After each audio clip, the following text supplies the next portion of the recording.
Hello दोस्तों, नमस्कार। स्वागत है आप सभी का हमारे यूट्यूब चैनल रुद्रार्थ क्लासेस में। दोस्तों, हम पढ़ रहे थे राजस्थान की history and art and culture. उसके अंदर दोस्तों हम पढ़ रहे थे राजस्थान के प्रमुख दुर्गों के बारे में हमने पढ़ा है। उसकी हमने 3 क्लासेस ले ली हैं दोस्तों। जो 3 क्लासेस ली है हमने, उसमें से दोस्तों सबसे पहले हमने पढ़ा है दुर्गों की विशेषताएं पढ़ी है, उसमें उसके महत्वपूर्ण जानकारी पढ़ी है पूरी, और दुर्गों के प्रकार बताए हैं। फिर हमने दोस्तों जो 6 किले जो दोस्तों पहाड़ी दुर्ग है, जो यूनेस्को की विश्व विरासत सूची में शामिल है, हमने 2 क्लासेस में उन 6 किलों को पूरी डिटेल के साथ पढ़ा है दोस्तों। अब हमारे जो भी किले बचे हैं राजस्थान में, और जो एग्जाम की दृष्टि से इम्पोर्टेंट बनते हैं और वहाँ से हमेशा एग्जाम में क्वेश्चंस पूछे जाते हैं, तो आज की क्लास में दोस्तों हम इस क्लास में वो सारे किले के बारे में हम पढ़ने वाले हैं। तो हम शुरू करते हैं दोस्तों इस क्लास को। आप चैनल को प्लीज़ लाइक करें, शेयर करें एंड सब्सक्राइब करें। हम शुरू करते हैं दोस्तों ये क्लास आज। तो दोस्तों जो भी इम्पोर्टेंट किले बनते हैं राजस्थान के, जो इम्पोर्टेंट किले बनेंगे जहाँ से हमेशा एग्जाम में क्वेश्चन पूछा जाता है, वो किले ही हम पढ़ेंगे। ऐसे तो आप देख सकते हैं कि छोटे मोटे कई तरह के किले हैं राजस्थान में, लेकिन जो इम्पोर्टेंट होंगे हम उन्हीं को पढ़ेंगे। तो दोस्तों हम आज की क्लास में सबसे पहले किला पढ़ने वाले हैं मेहरानगढ़ दुर्ग के बारे में। ये दोस्तों ये आपको चित्र दिखाई दे रहा है, ये है दोस्तों मेहरानगढ़, और ये जो वाइट चित्र आपको दिख रहा है ये क्या है, जसवंत थड़ा है दोस्तों। इसे ही राजस्थान का ताजमहल कहते हैं, और ये मेहरानगढ़ आपको दिख रहा है दोस्तों। ये जो दुर्ग बना हुआ है, ये आपको ये जो पहाड़ी दिख रही है, ये कौन सी पहाड़ी, इस पहाड़ी का नाम क्या है दोस्तों, चिड़ियाटुक पहाड़ी पर यह दुर्ग बना हुआ है। चिड़ियाटुक पहाड़ी पर यह दुर्ग बना हुआ है दोस्तों। और ये दोस्तों ये दुर्ग इतना विशाल और इतना अच्छी तरीके से बना हुआ है कि इसके बारे में रुडयार्ड किपलिंग थे, इतिहासकार थे ये, रुडयार्ड किपलिंग। इनको इस किले के बारे में कहना पड़ा। उन्होंने इस किले के बारे में कहा ये इतना शानदार बना हुआ है कि इन्होंने कहा था कि ये किला देवताओं, परियों और फरिश्तों द्वारा ही निर्मित माना जाता है, कि उनके द्वारा ही इतनी अच्छी चीज़ों का निर्माण किया जा सकता है कि इंसानी सोच और इंसानों के बस की ये बात नहीं है। किसी परियों ने, देवताओं और फरिश्तों ने ही इसका निर्माण किया होगा। हम देखते हैं दोस्तों मेहरानगढ़ दुर्ग के बारे में, इसकी क्या विशेषताएँ हैं जो इसे और भी खास बनाती हैं राजस्थान में। तो हम शुरू करते हैं। ये कहाँ पर स्थित है दोस्तों मेहरानगढ़ दुर्ग, तो ये जोधपुर जिले में स्थित है राजस्थान के। और जोधपुर को दोस्तों सूर्य नगरी भी कहा जाता है। फिर इसके निर्माण की बात करें अगर दोस्तों मेहरानगढ़ दुर्ग की, तो इसका निर्माण कब करवाया गया, तो 1459 ईस्वी में राव जोधा द्वारा इसका निर्माण करवाया गया था। और पहाड़ी की बात करें तो कौन सी पहाड़ी पर बनाई है दुर्ग, चिड़ियाटुक पहाड़ी पर बनाया है दोस्तों दुर्ग। और इस किले और दोस्तों ये किला जो है ये मयूर या फिर मोर के पंखों जैसा फैलाव दिखता है, इसके जैसा बना हुआ है, ऐसे फैला हुआ है, इसलिए दोस्तों इस दुर्ग को मेहरानगढ़ भी कहा जाता है। मेहरान का अर्थ सूर्य या फिर मयूर होता है। और दोस्तों एक इम्पोर्टेंट इस किले के बारे में और चीज़ भी आती है दोस्तों, कि यह सबसे बड़े किलों में से एक है, और इस किले को किला-ए मुख्तियार भी कहा जाता है। ये चीज़ नहीं है दोस्तों, और ये चीज़ इंपॉर्टेंट बनती है।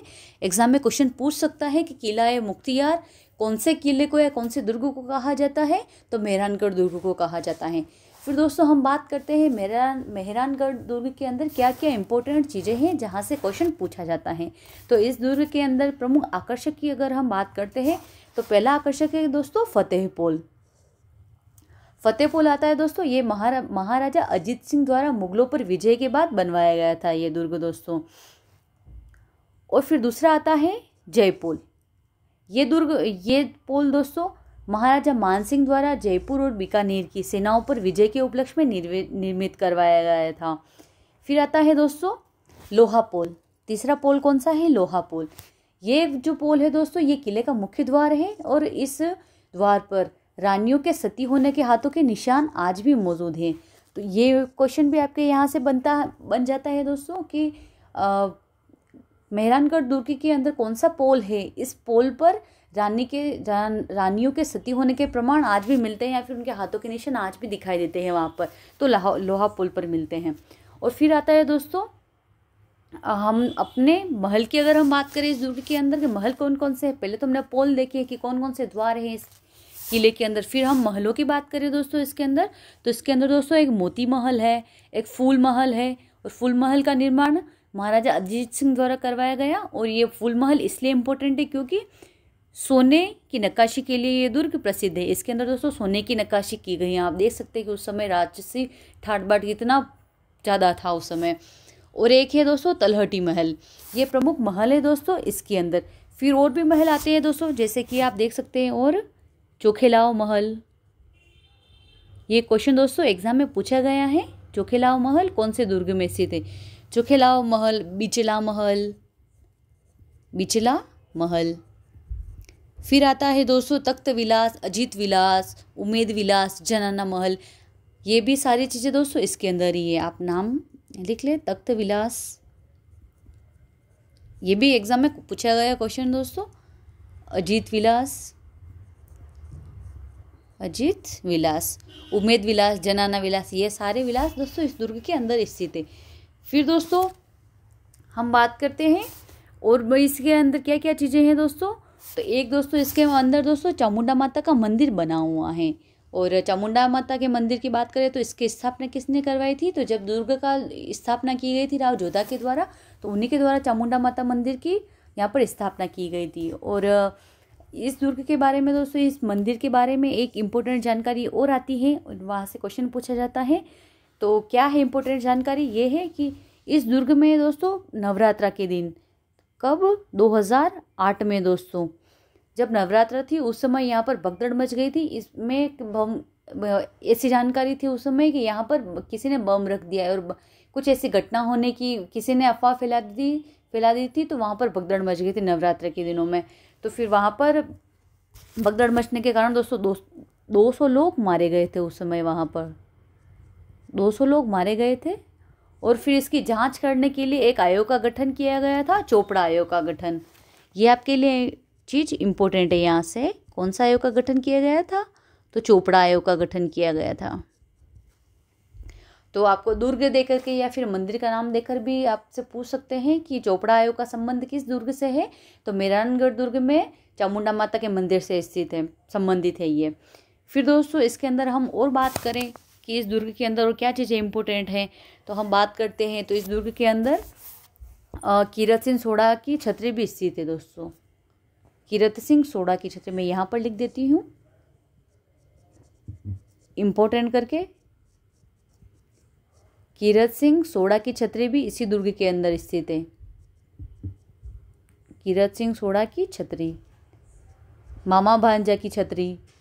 फिर आता है मामा भांजा की छतरी।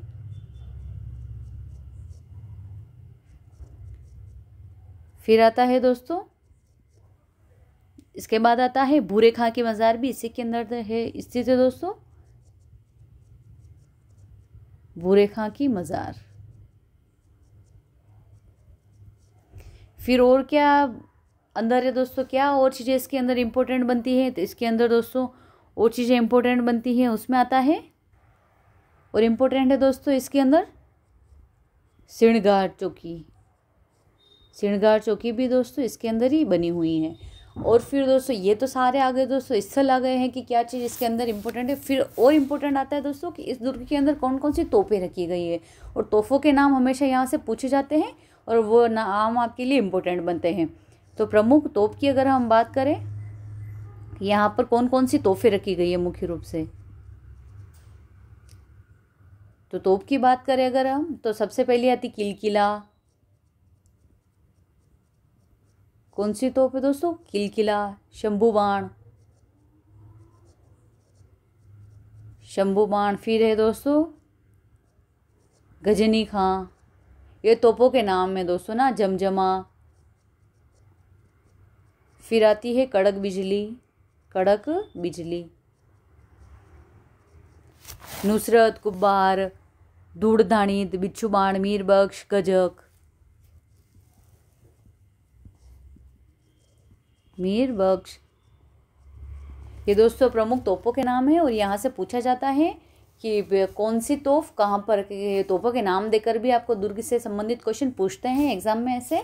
तो आपको ये भी चीज़ें याद रखनी है। तो ये था दोस्तों मेहरानगढ़ दुर्ग। एक चीज़ और इम्पोर्टेंट है दोस्तों इसके अंदर कि पुस्तक प्रकाश जो केंद्र है, पुस्तकालय है दोस्तों, ये भी इसी के अंदर स्थित है। और ये दोस्तों ये जो पुस्तक प्रकाश केंद्र है, पुस्तक प्रकाश केंद्र। इसका निर्माण दोस्तों महाराजा मानसिंह द्वारा करवाया गया था और ये जो है दोस्तों एक दुर्लभ हस्तलिखित ग्रंथों का संग्रहित एक पूरा केंद्र है। तो ये थी दोस्तों जानकारी, एक मोटी मोटी जानकारी मेहरानगढ़ दुर्ग के बारे में, जो या इसके बारे में इम्पोर्टेंट क्वेश्चन बनते हैं यहाँ से एग्जाम में। फिर नेक्स्ट आता है हमारा दुर्ग की बात करें हम दोस्तों, तो फिर आता है लोहागढ़ दुर्ग।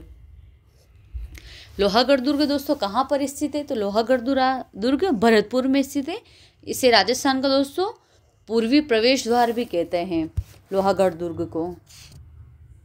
और फिर इसके निर्माण की बात करें, इसका निर्माण कब करवाया गया? तो इसका निर्माण 18वीं शताब्दी में करवाया गया था। 1733 ईस्वी में जाट शासक थे महाराजा सूरजमल द्वारा इसका निर्माण करवाया गया। और दोस्तों इस किले की अभेद्यता के लिए ये दुर्ग जाना जाता है, क्योंकि दोस्तों इसे कभी भी जीतना संभव नहीं हुआ था, इसलिए इसका नाम दोस्तों लोहागढ़ रखा गया। यानी कि लोहे के समान किला है जिसे कभी भी जीता नहीं जा सकता था। और दोस्तों अंग्रेज अधिकारी था दोस्तों, उसने तो कितने ही बार इसके ऊपर आक्रमण करने की कोशिश की, 5-5, 6-6 बार इसके ऊपर आक्रमण किया, लेकिन कभी भी इस दुर्ग को वो नहीं जीत पाया था। फिर दोस्तों इसके दुर्ग की हम बात करें, लोहागढ़ दुर्ग के बारे में, तो यह किला दोस्तों मिट्टी और पत्थर के मिश्रण से बना है, जिसमें चारों ओर एक चौड़ी मिट्टी की प्राचीर बनी है दोस्तों, और बाहरी प्राचीर के चारों ओर एक गहरी खाई बनी हुई है जिसमें मोती झील से पानी भरा जाता है। और दोस्तों तोप के गोले मिट्टी की दीवार होने से दोस्तों इसके अंदर धंस जाते हैं, जिसके अंदर कोई भी बाहरी आक्रमणकारी प्रवेश नहीं कर पाते हैं और कोई भी इस दुर्ग को नुकसान नहीं पहुंचा सकता है। और दोस्तों इस दुर्ग के अंदर प्रमुख आकर्षक की बात करें तो इसके अंदर क्या क्या चीज़ें इंपॉर्टेंट है, तो सबसे पहला आता है दोस्तों जवाहर बुर्ज। इसके अंदर इम्पोर्टेंट है, जहाँ पर भरतपुर के जाट राजाओं का राज्याभिषेक होता था दोस्तों। इस दुर्ग के अंदर जवाहर बुर्ज बना हुआ है। इसके अंदर जो भी जाट राजा थे वहाँ पर जो शासन करते थे उन लोगों का राज्याभिषेक इसी बुर्ज के अंदर होता था। फिर आता है दोस्तों फतेह बुर्ज। ये बुर्ज दोस्तों ब्रिटिश जनरल लॉर्ड लेक को हराने की खुशी में इस बुर्ज को बनाया गया था। फिर आता है दोस्तों नेक्स्ट आता है किशोरी महल और जवाहर भवन। ये भी दोस्तों इस दुर्ग के अंदर ही बने हुए हैं दोस्तों। पढ़ने के लिए तो बहुत सारी चीज़ें डिटेल्ड में, लेकिन जहाँ से एग्जाम में क्वेश्चन पूछा जाता है वही चीज़ें हम इम्पोर्टेंट करके पढ़ेंगे, वरना किसी दुर्ग के बारे में पढ़ने का 1 घंटे 2 घंटे की क्लासें भी इनफ नहीं होती है किसी दुर्ग के बारे में पढ़ने की। लेकिन हम इस क्लास में वही चीज़ पढ़ेंगे जो एग्जाम की दृष्टि से इम्पोर्टेंट बनती हैं दोस्तों। फिर आता है हमारा तारागढ़ दुर्ग। तारागढ़ दुर्ग के बारे में दोस्तों अगर हम बात करें तो ये कहाँ पर बना हुआ है दोस्तों? तारागढ़ दुर्ग दोस्तों बूंदी में बना हुआ है। फिर इसका निर्माण कब करवाया गया है? तो 1354 ईस्वी में दोस्तों राव बरसिंह द्वारा इसका निर्माण करवाया गया था। और यह किला दोस्तों पहाड़ी चोटी पर स्थित होने के कारण बूंदी का किला भी कहलाता है, जिससे तारागढ़ नाम इसलिए मिला क्योंकि इसकी संरचना आकाश में तारे के समान दिखाई देती थी दोस्तों। ये जो दुर्ग बना हुआ है ये एक बूंदी के समान बना हुआ है और एक तारे जैसा ये दिखता है दूर से देखने पर, इसलिए इसका नाम दोस्तों तारागढ़ पड़ा। और दोस्तों इस किले के बारे में विशेषता क्या है इस दुर्ग की, तारागढ़ दुर्ग बूंदी की? इस किले के भीतर दोस्तों गर्भगुंजन तोप रखी गई हैं जो अपनी भीषण गर्जना के लिए प्रसिद्ध थी। अब इम्पोर्टेंट आपके यही क्वेश्चन बनता है कि गर्भगुंजन तोप कौन से किले के अंदर रखी गई या फिर कहाँ पर स्थित है, कहाँ पर है? तो तारागढ़ दुर्ग बूंदी के अंदर है। और इस दुर्ग के अंदर दोस्तों रानी जी की बावड़ी सहित अन्य जल प्रबंधन के भी उत्कृष्ट उदाहरण यहाँ पर मिलते हैं।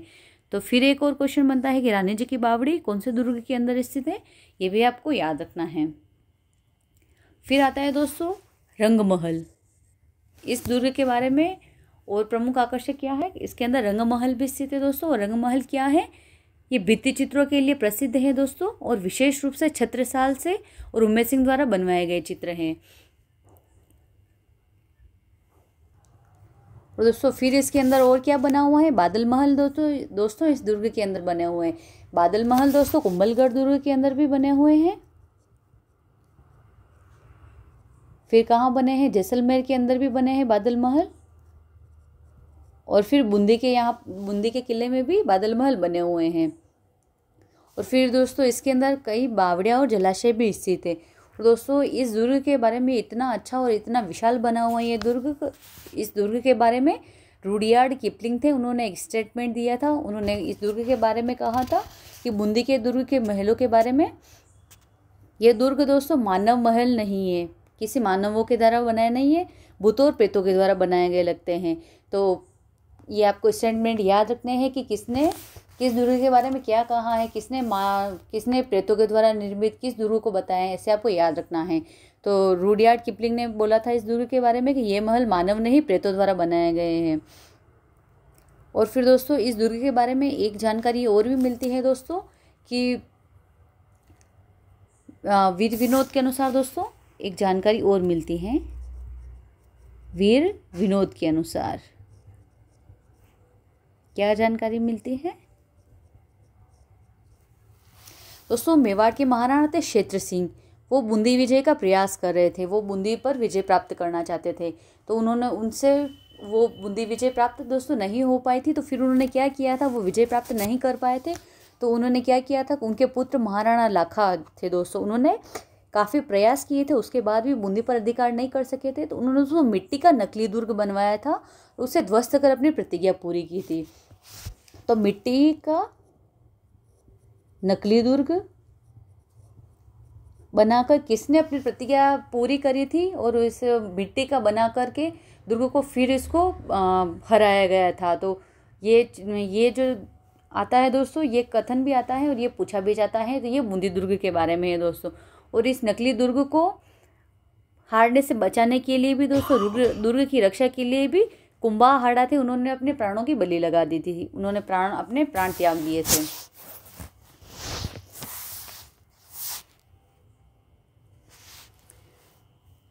फिर आता है दोस्तों, ये था हमारा तारागढ़ दुर्ग बूंदी का। फिर आता है दोस्तों नेक्स्ट दुर्ग आता है जूनागढ़ दुर्ग। ये कहाँ पर स्थित है, ये बीकानेर में स्थित है। अब इसकी स्थापना की बात करें दोस्तों, इसका निर्माण कब करवाया गया, तो 1589 ईस्वी से 1594 ईस्वी के बीच महाराजा राय सिंह द्वारा, जो अकबर और जहांगीर के दरबारी थे दोस्तों, इनके द्वारा जूनागढ़ दुर्ग का निर्माण करवाया गया था। फिर दोस्तों ये एकमात्र प्रमुख किला है जो पहाड़ी पर नहीं बल्कि समतल भूमि पर बनाया गया है। इसे पुराने नाम चिंतामणि दुर्ग से भी जाना जाता है। तो इसका पुराना नाम क्या है, चिंतामणि दुर्ग, जूनागढ़ दुर्ग का दोस्तों, क्योंकि एक पहले दुर्ग बना हुआ था, फिर इसके ऊपर ही एक और दुर्ग बनाया गया था, इसलिए इसे जूनागढ़ दुर्ग भी कहते हैं। फिर आता है दोस्तों, इस दुर्ग के हम प्रमुख आकर्षक की बात करें तो दोस्तों पहला आकर्षक क्या है, सूरजपोल द्वार है, सूरजपोल। और ये दोस्तों इस दुर्ग का प्रमुख प्रवेश द्वार है सूरजपोल। और ये जो पोल है दोस्तों सूरजपोल, ये राजपूती एवं मुगल शैली में बना हुआ है। और फिर महलों की अगर बात करें तो इस दुर्ग में कौन कौन से महल बने हुए हैं, तो करण महल, अनूप महल, फूल महल, बादल महल। और बादल महल जो है दोस्तों, इसकी दीवारों पर सोने का काम किया गया है। फिर दोस्तों जल प्रबंधन की बात करें, ये जेव नहीं है दोस्तों। अगर जल प्रबंधन की बात करें तो दोस्तों इस किले के अंदर 32 बावड़ियाँ और पानी के हौद बने हुए, हौद यानी टैंक बने हुए हैं जो शानदार जल प्रबंधन को दर्शाते हैं। फिर दोस्तों ऐतिहासिक मूर्तियों की बात करें तो दोस्तों ये जो दुर्ग है, इस दुर्ग के प्रवेश द्वार पर रायसिंह प्रशस्ति के अलावा, एक तो रायसिंह प्रशस्ति लगी हुई है और इसके अलावा जयमल और फत्ता जो चित्तौड़ के शूरवीर थे, इनकी मूर्तियां भी लगी हुई हैं। ये अकबर के द्वारा स्थापित करवाई थी, उन्होंने लगवाई थी ये जयमल और फत्ता की मूर्तियां। तो ये क्वेश्चन इंपॉर्टेंट बनता है, जयमल और फत्ता की मूर्तियां कौन से दुर्ग के बाहर लगी हुई हैं, और ये हाथी पर लगी हुई है दोस्तों, हाथियों के ऊपर बैठी हुई मूर्तियां हैं ये। फिर नेक्स्ट आता है दोस्तों, नेक्स्ट दुर्ग की बात करें हम तो सिवाना दुर्ग। तो नेक्स्ट दुर्ग कौन सा है दोस्तों, हमारा सिवाना दुर्ग है। ये कहाँ पर स्थित है, ये बाड़मेर जिले में है दोस्तों, और ये 56 की पहाड़ियों पर बना हुआ है सिवाना दुर्ग। इसका निर्माण की बात करें, इसका निर्माण कब करवाया गया, तो 10वीं शताब्दी में इसका निर्माण करवाया गया, वीर नारायण पंवार द्वारा इसका निर्माण करवाया गया। और दोस्तों ये दुर्ग सिवाना दुर्ग जो है, इस दुर्ग को मारवाड़ के शासकों की शरण स्थली के रूप में भी जाना जाता था, क्योंकि दोस्तों जब भी कुछ भी आक्रमण होता था, कुछ भी होता था, जब भी संकट आता था मारवाड़ के ऊपर, तो जो शासक थे वो कहाँ शरण लेते थे, सिवाना दुर्ग में शरण लेते थे। और विशेष रूप से जब जोधपुर के मुख्य दुर्ग पर संकट आता था, इसलिए यहाँ पर संकट आने के कारण यहाँ पर ये दुर्ग के अंदर शरण लेते थे राजा, इसलिए इसे झालोर दुर्ग की कुंजी और कुंभाणा दुर्ग भी कहते हैं। फिर दोस्तों इसके ऐतिहासिक महत्व की बात करें इस दुर्ग की, तो दोस्तों इस दुर्ग के अंदर साका भी हुआ है। पहला साका कब हुआ है इस दुर्ग के अंदर? तो 1308 ईस्वी में साका हुआ है। आक्रमण किसने किया था? आक्रमणकारी कौन था? अलाउद्दीन खिलजी आक्रमणकारी था। और यहाँ का शासक कौन था उस समय? तो सातलदेव शासक था। यानी कि सातलदेव ने तो उस समय केसरी किया था 1308 ईस्वी में। और अलाउद्दीन खिलजी ने दोस्तों इस दुर्ग का नाम बदलकर क्या रख दिया था? इस समय आक्रमण के समय इसने जीत लिया था इस दुर्ग को, इस दुर्ग का नाम बदलकर खैराबाद रख दिया था दोस्तों। और दोस्तों राव चंद्रसेन थे मारवाड़ के, इन्हें मारवाड़ का भूला बिसरा राजा भी कहा जाता था। इन्होंने अकबर के विरुद्ध जब संघर्ष किया था इस दौरान इन्होंने इसी दुर्ग में शरण ली थी। दोस्तों पढ़ने के लिए बहुत सारी चीज़ें हैं किसी किले के बारे में, मैं बार बार आपको रिपीट कर रही हूँ, लेकिन हम किसी दुर्ग के बारे में वो ही चीज़ें पढ़ेंगे जो एग्जाम की दृष्टि से बहुत इंपॉर्टेंट चीज़ें बनती हैं। नेक्स्ट दुर्ग है दोस्तों जालोर दुर्ग। ये जालोर शहर में है दोस्तों और सोनगिरी पहाड़ी पर बना हुआ है। और निर्माण की बात करें तो 10वीं शताब्दी के आसपास दोस्तों परमार शासकों ने इसका निर्माण करवाया था जालोर दुर्ग का। और इसका नामकरण कैसे पड़ा कि सोनगिरी दुर्ग। और दोस्तों ये जो दुर्ग है दोस्तों ये सोनगिरी नामक पहाड़ी पर बना हुआ है, इसलिए इस दुर्ग को सोनगिरी या सोनगढ़ भी कहा जाता है दोस्तों, क्योंकि यह सोनगिरी पहाड़ी पर बना हुआ है। फिर दोस्तों यह सुवर्णगिरी दुर्ग के नाम से भी प्रसिद्ध है, इसका ये नाम एक भी है सुवर्णगिरी। फिर दोस्तों इस दुर्ग के ऐतिहासिक महत्व की बात करते हैं तो यहाँ कानड़देव चौहान 14वीं शताब्दी में का शासन था इस दुर्ग पर, जो अलाउद्दीन खिलजी से बहादुरी से युद्ध करते हुए मारे गए थे। और 1311 ईस्वी में अलाउद्दीन खिलजी ने इस दुर्ग पर अधिकार कर लिया था और इसका नाम बदल क्या रखा था? जलालाबाद इस दुर्ग का नाम रखा था। तो आपको बदले हुए नाम भी याद रखने हैं दुर्गों के कि किसने आक्रमण किया था और बदलकर क्या नाम इन दुर्गों का रखा था।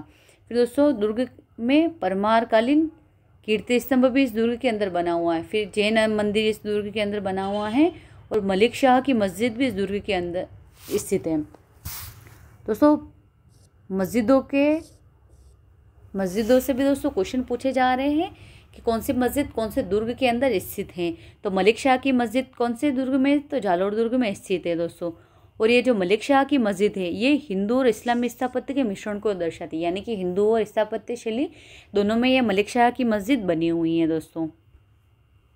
फिर दोस्तों इस जालोर दुर्ग के बारे में ताज उल मासिर लेखक थे दोस्तों। कौन थे? ताज उल मासिर। ताज उल मासिर ने दोस्तों एक कथन कहा था इस दुर्ग के बारे में। ताज उल मासिर दोस्तों ये किताब है, इसके लेखक है दोस्तों ताज उल मासिर, ये किताब है और इसके लेखक कौन है दोस्तों? हसन निज़ामी। और हसन निज़ामी ने इस दुर्ग के बारे में क्या कहा था कि यह एक ऐसा किला है जिसका दरवाज़ा कोई भी आक्रमणकारी नहीं खोल सका है। तो ये कथन भी आपको याद रखना है। यह ऐसा किला है जिसका दरवाज़ा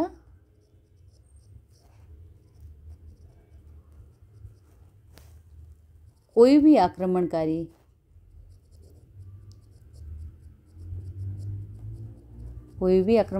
नहीं खोल सका। और ये स्टेटमेंट किसने कहा है दोस्तों? हसन निज़ामी ने ये स्टेटमेंट दिया है। तो ये चीज़ें बनती है दोस्तों जालोर दुर्ग के बारे में इम्पोर्टेंट बनती है। और क्या इम्पोर्टेंट बनती है दोस्तों इस दुर्ग के बारे में? तो इसके अंदर दहिया की पोल भी स्थित है दोस्तों, जबालीकुंड, सोनबाग, ये सारी चीज़ें इसके अंदर आती हैं। फिर दोस्तों हम देखते हैं नेक्स्ट दुर्ग अचलगढ़ दुर्ग, जो कहाँ पर स्थित है दोस्तों? सिरोही में स्थित है। सिरोही जिले में माउंट आबू पर्वत पर स्थित है अचलगढ़ दुर्ग। और इसका निर्माण की बात करें तो मूल रूप से ये परमार शासकों द्वारा बनवाया गया था, लेकिन 15वीं शताब्दी में महाराणा कुंभा जो मेवाड़ के शासक थे दोस्तों, इन्होंने इसका जीर्णोद्धार करवाया था। दोस्तों वीर विनोद के अनुसार महाराणा कुंभा ने राजस्थान में कितने 32 किलो का निर्माण करवाया था। टोटल 32 किलो का निर्माण करवाया था, उसमें से एक दुर्ग अचलगढ़ दुर्ग भी आता है। और दोस्तों ये जो दुर्ग है इसका प्राकृतिक सौंदर्य और धार्मिक महत्व के लिए यह दुर्ग जाना जाता है।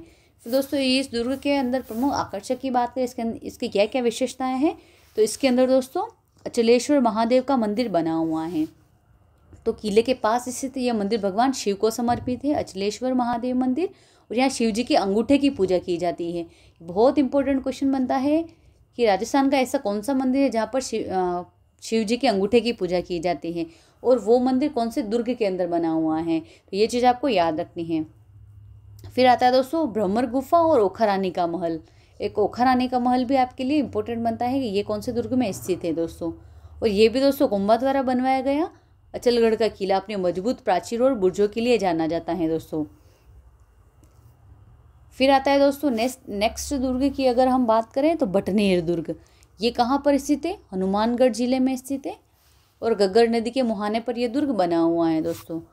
और इसका निर्माण कब करवाया गया, तो 285 ईस्वी में भाटी शासक थे भूपत द्वारा इसका निर्माण करवाया गया था। और इसकी उपयोगिता क्या है इस दुर्ग की, तो ये राजस्थान का सबसे प्राचीन दुर्ग माना जाता है। आप दोस्तों इसका सन देखिए कब बना हुआ है, 285 ईस्वी में ये दुर्ग बना हुआ है। तो ये राजस्थान का सबसे प्राचीन दुर्ग माना जाता है। यह उत्तरी सीमा पर स्थित होने के कारण इसे उत्तरी सीमा का प्रहरी भी कहते हैं। तो उत्तरी सीमा का प्रहरी कौन से दुर्ग को कहा जाता है, तो बटनेर दुर्ग को कहा जाता है दोस्तों। ये चीज़ें आपको याद रखनी है। और दोस्तों इस दुर्ग के ऐतिहासिक महत्व की अगर हम बात करते हैं तो इसने बाहरी आक्रमणकारियों जैसे मंगोलों से देश की रक्षा करने में महत्वपूर्ण भूमिका निभाई थी दोस्तों। और 1398 ईस्वी में तैमूर ने इस दुर्ग पर आक्रमण किया था। अपनी आत्मकथा में तैमूर ने इस दुर्ग को भारत का सबसे मजबूत किला बताया है। तो तैमूर लंग ने अपनी आत्मकथा में किस दुर्ग को भारत का सबसे मजबूत किला बताया है, तो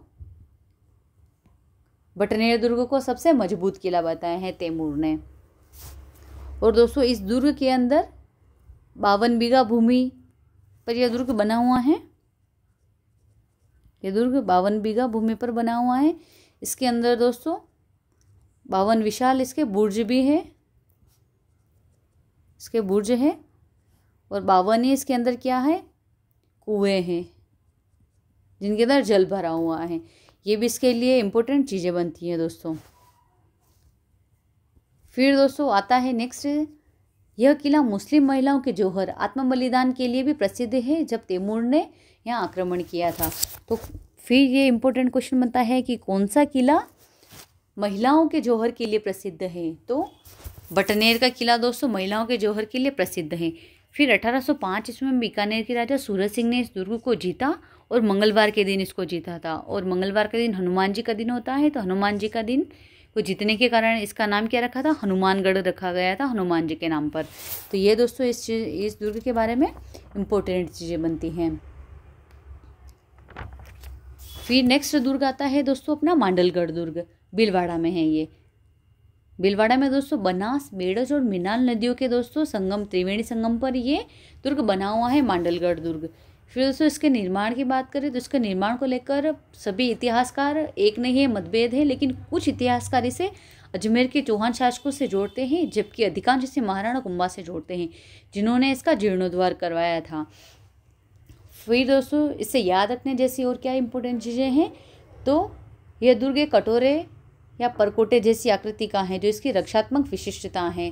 तो कौन सा दुर्ग ऐसा है जो कटोरे या परकोटे जैसी आकृति का बना हुआ है, तो मांडलगढ़ दुर्ग है। और फिर इसके ऐतिहासिक महत्व की बात करते हैं इस दुर्ग की, तो यह दुर्ग मेवाड़ और हाड़ौती राज्यों की सीमा पर एक महत्वपूर्ण चौकी के रूप में कार्य करता है ये दुर्ग। और फिर और क्या इसके लिए इम्पोर्टेंट आती है, तो महाराणा सांगा ने अपने शासनकाल में यहाँ कई महत्वपूर्ण बैठकें की थी। और दोस्तों ये दुर्ग मुगल मेवाड़ संघर्ष के दौरान भी दोस्तों ये इम्पोर्टेंट चीज बनता है।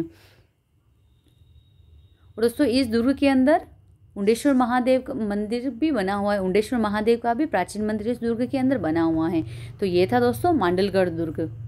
फिर आता है नेक्स्ट दोस्तों बाला किला अलवर। दोस्तों जो किले इंपॉर्टेंट बनेंगे, जहाँ से इंपॉर्टेंट क्वेश्चन बनेंगे वो हम आराम से देख लेंगे, लेकिन जो चीज़ें इंपॉर्टेंट नहीं बनती है जिसको मैं एक नज़र में या फिर फास्टली हम देख लेंगे, उसको हम एकदम से ही थोड़ा जल्दी जल्दी पढ़ के उसको निकाल देंगे। तो जो इंपॉर्टेंट चीज़ बनेगी उसके लिए हम थोड़ा ज़्यादा टाइम देंगे। फिर आता है दोस्तों नेक्स्ट बाला किला कहाँ पर है, अलवर में। आपको पहले बाला किला से आपको जिला ही याद रख लेना है, पहला तो इंपॉर्टेंट यही क्वेश्चन बन गया। फिर दोस्तों ये अलवर शहर में अरावली की पहाड़ियों पर यह दुर्ग स्थित है बाला किला। और इसे अलवर का किला भी कहा जाता है, बाला किले को। और बाला किला नाम का अर्थ है युवा किला या शक्तिशाली किला। फिर दोस्तों इसके निर्माण की अगर बात करें तो 10वीं शताब्दी में निकुंभ राजपूतों द्वारा बाला किले का निर्माण करवाया गया था।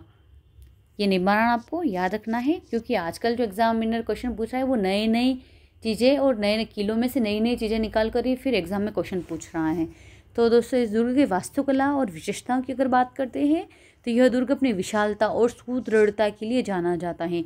इसकी दीवारें लगभग 8 किलोमीटर लंबी हैं और इसमें 15 बड़े बुर्ज भी हैं। और दोस्तों इस दुर्ग का निर्माण मुगल शैली से भी प्रभावित है और माना जाता है कि मुगल सम्राट बाबर ने भी यहाँ एक रात बिताई थी, तो वो भी इस बाला किले में रुके हुए थे एक रात के लिए। फिर दोस्तों मुगल बादशाह जहांगीर ने अपने पिता अकबर से बगावत के बाद कुछ समय के लिए यहाँ पर ही शरण ली थी। जब अकबर और जहांगीर के बीच मतभेद होते हैं, इनके बीच संघर्ष होता है, तब जहांगीर कहाँ पर शरण लेते हैं? बाला किला अलवर के अंदर ही शरण लेते हैं। ये यहाँ से आपके लिए इम्पोर्टेंट क्वेश्चन बनता है, इसको क्वेश्चन बना के पूछा गया है एग्जाम में। और दोस्तों यहाँ 6 प्रमुख दरवाजे हैं, जिनमें से मुख्य दरवाज़ा चांदपोल है। फिर दोस्तों इस दुर्ग के अंदर सीताराम जी का मंदिर बना हुआ है, निकुंभ महल बना हुआ है, सलीम सागर भी इस दुर्ग के अंदर बना हुआ है। तो सलीम सागर पूछते हैं ये किस दुर्ग के अंदर बना हुआ है? तो बाला किला के अंदर बना हुआ है अलवर में। फिर नेक्स्ट दुर्ग आता है दोस्तों शाहबाद दुर्ग। ये कहाँ पर स्थित है? शाहबाद दुर्ग या फिर शाहबाद का किला, ये 12 जिले में है दोस्तों। और 12 जिले में मुकुंदरा पहाड़ी श्रृंखला की एक उपशाखा पर स्थित है दोस्तों शाहबाद दुर्ग। फिर इसके निर्माण की बात करें तो 1521 ईस्वी में इसका निर्माण चौहान वंश के मुकुटमणि देव द्वारा इसका निर्माण करवाया गया था दोस्तों। तो इसके निर्माण कर्ता क्या नाम याद रखना है आपको। फिर यह किला दोस्तों हाड़ो क्षेत्र की रक्षात्मक संरचनाओं में एक महत्वपूर्ण स्थान रखता है और यह एक घना जंगल क्षेत्र है, उसके अंदर यह दुर्ग बना हुआ है दोस्तों। और उससे ही ये अपनी प्राकृतिक सुरक्षा भी कर लेता है ये दुर्ग। और इसकी वास्तुकला और इस दुर्ग की विशेषताओं की अगर हम बात करते हैं तो यह दुर्ग अपनी मजबूत अष्टकोणीय बुर्जों के लिए प्रसिद्ध है। इसमें कुल कितने बुर्ज हैं? 18 बुर्ज हैं। तो ये एक और इम्पोर्टेंट बनती है कि कौन सा ऐसा दुर्ग है जो अपने अष्टकोणीय बुर्ज के लिए प्रसिद्ध है। तो कौन सा दुर्ग है दोस्तों? शाहबाद दुर्ग 12 का। इस दुर्ग को जीतने में मुगलों को बहुत कठिनाई हुई थी, जो इसकी मजबूती का प्रमाण है दोस्तों। और इस दुर्ग के अंदर जामा मस्जिद भी बनी हुई है, जिसे औरंगजेब के काल में बनवाया गया था। फिर आता है दोस्तों इस दुर्ग के अंदर प्रमुख आकर्षक की बात करें तो किले के भीतर पानी के बड़े बड़े तालाब बने हुए हैं। यहाँ 12 दरी और 9 लखा महल भी बना हुआ है, या फिर नौगजा महल भी कहते हैं, नौगजा महल या फिर नौगजा बुर्ज, दोनों एक ही बात है। ठीक है, ये था दोस्तों हम अपना शाहबाद दुर्ग 12 का। फिर आता है दोस्तों चौमुहागढ़ धाराधारगढ़, जयपुर में बना हुआ है ये। तो ये दोस्तों ये जयपुर से लगभग 40 किलोमीटर दूर चौमू कस्बे में ये दुर्ग बना हुआ है। धाराधारगढ़ भी कहते हैं इसे और चौमुहागढ़ भी कहते हैं। इसका निर्माण की बात करें तो 16वीं शताब्दी में ठाकुर कर्ण सिंह द्वारा इसका निर्माण करवाया गया। और नामकरण इसका कैसे पड़ा? तो इसे धाराधारगढ़ के नाम से भी जाना जाता है, क्योंकि यहाँ की तोपें इतनी शक्तिशाली थी कि वे शत्रु सेना में जलधारा जैसा कटाव कर देती थी, इसलिए इसका नाम धाराधारगढ़ पड़ा दोस्तों। और चौमुहागढ़ नाम इसलिए पड़ा क्योंकि यह दुर्ग चारों ओर से समान दिखाई देता है, इसलिए चौमुहागढ़ यानी कि चारों जो इस कोने के चारों जो भाग है दोस्तों एक जैसे दिखाई देते हैं। तो इसके नामकरण के बारे में भी आपको तो नाम याद रखना है कि धाराधारगढ़ और चौमुहागढ़ एक ही नाम है ये। फिर दोस्तों ये दुर्ग क्यों इम्पोर्टेंट है? क्योंकि यह दुर्ग जयपुर रियासत की उत्तरी सीमा की रक्षा करने के लिए एक महत्वपूर्ण सामरिक केंद्र था। फिर इस दुर्ग की विशेषताओं की अगर हम बात करते हैं तो यह दुर्ग सुदृढ़ता के कारण भी जीता नहीं जा सका। इसे भूमिगत सुरंगों और जल संचरण के लिए उत्कृष्ट प्रबंधन किया गया है इस दुर्ग के अंदर। तो ये था दोस्तों चौमुहागढ़ या फिर धाराधारगढ़। फिर नेक्स्ट दुर्ग आता है दोस्तों बयाना दुर्ग। ये कहाँ पर है दोस्तों? भरतपुर में है ये बयाना दुर्ग। भरतपुर जिले में ये दमदमा पहाड़ी पर बना हुआ है या फिर माणिक्य पर्वत पर ये बना हुआ है बयाना दुर्ग। इसका निर्माण की बात करें तो विजयपाल नामक यदुवंशी शासक था दोस्तों, इसके द्वारा इसका निर्माण करवाया गया। इसलिए इसे विजया मंदिर गढ़ भी कहा जाता है। विजयपाल नामक यदुवंश ने इसका निर्माण करवाया था, तो इसलिए इसे इसके नाम पर इसे विजया मंदिर गढ़ भी कहा जाता है। फिर इसकी क्या उपयोगिता है बयाना दुर्ग की, तो यह किला प्राचीन काल से ही महत्वपूर्ण रहा है। यह बाबर और राणा सांगा के बीच हुए खानवा के युद्ध, जो कब हुआ था दोस्तों, 1527 ईस्वी में हुआ था, के समय सामरिक दृष्टि से अत्यंत महत्वपूर्ण था, इसलिए यह दुर्ग इम्पोर्टेंट बनता है। फिर इसका ऐतिहासिक महत्व, तो राजस्थान में सर्वाधिक मुस्लिम आक्रमणों का सामना इसी दुर्ग ने किया था, बयाना के दुर्ग ने।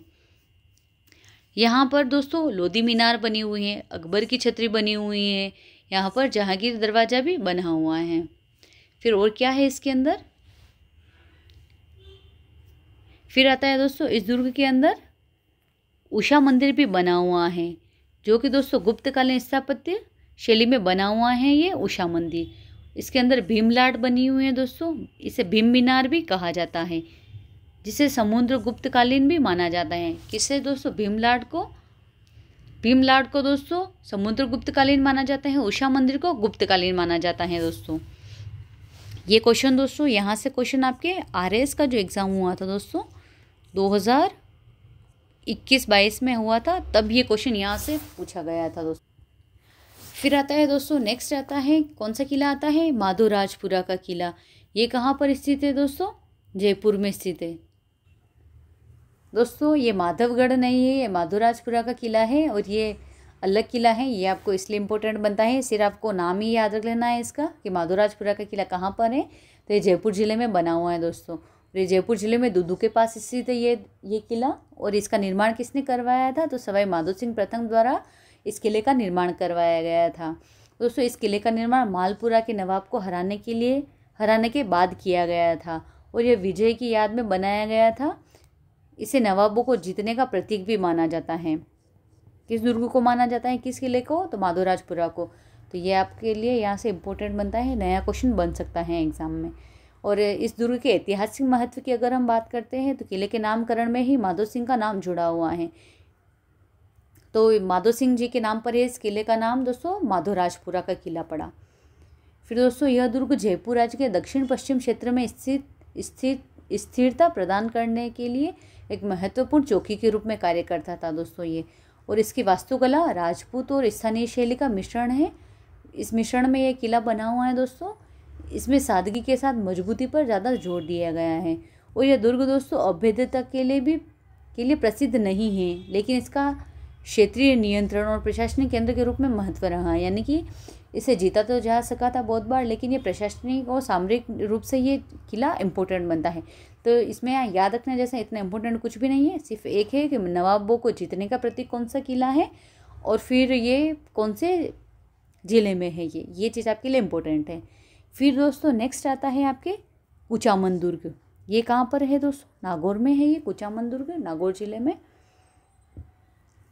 जिले में कुचामन शहर के पास एक ऊंची पहाड़ी पर यह दुर्ग बना हुआ है।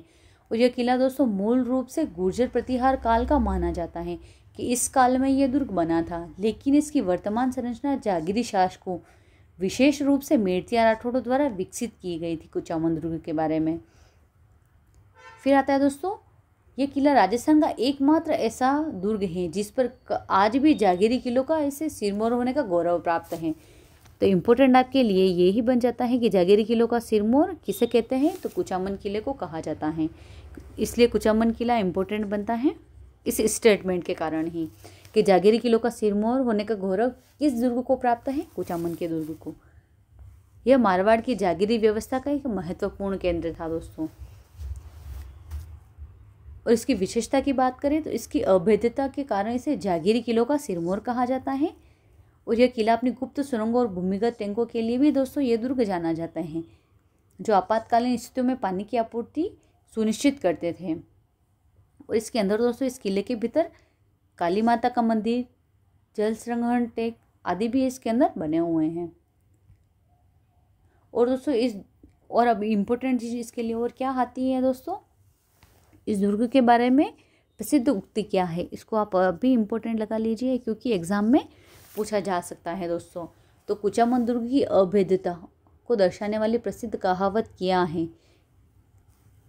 है दोस्तों, कहावत कि ऐसा किला रानी जय के पास भले ही हो, ठकुरानी जय के पास नहीं।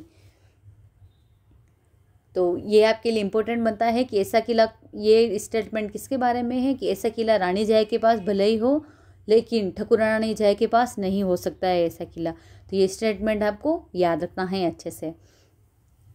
और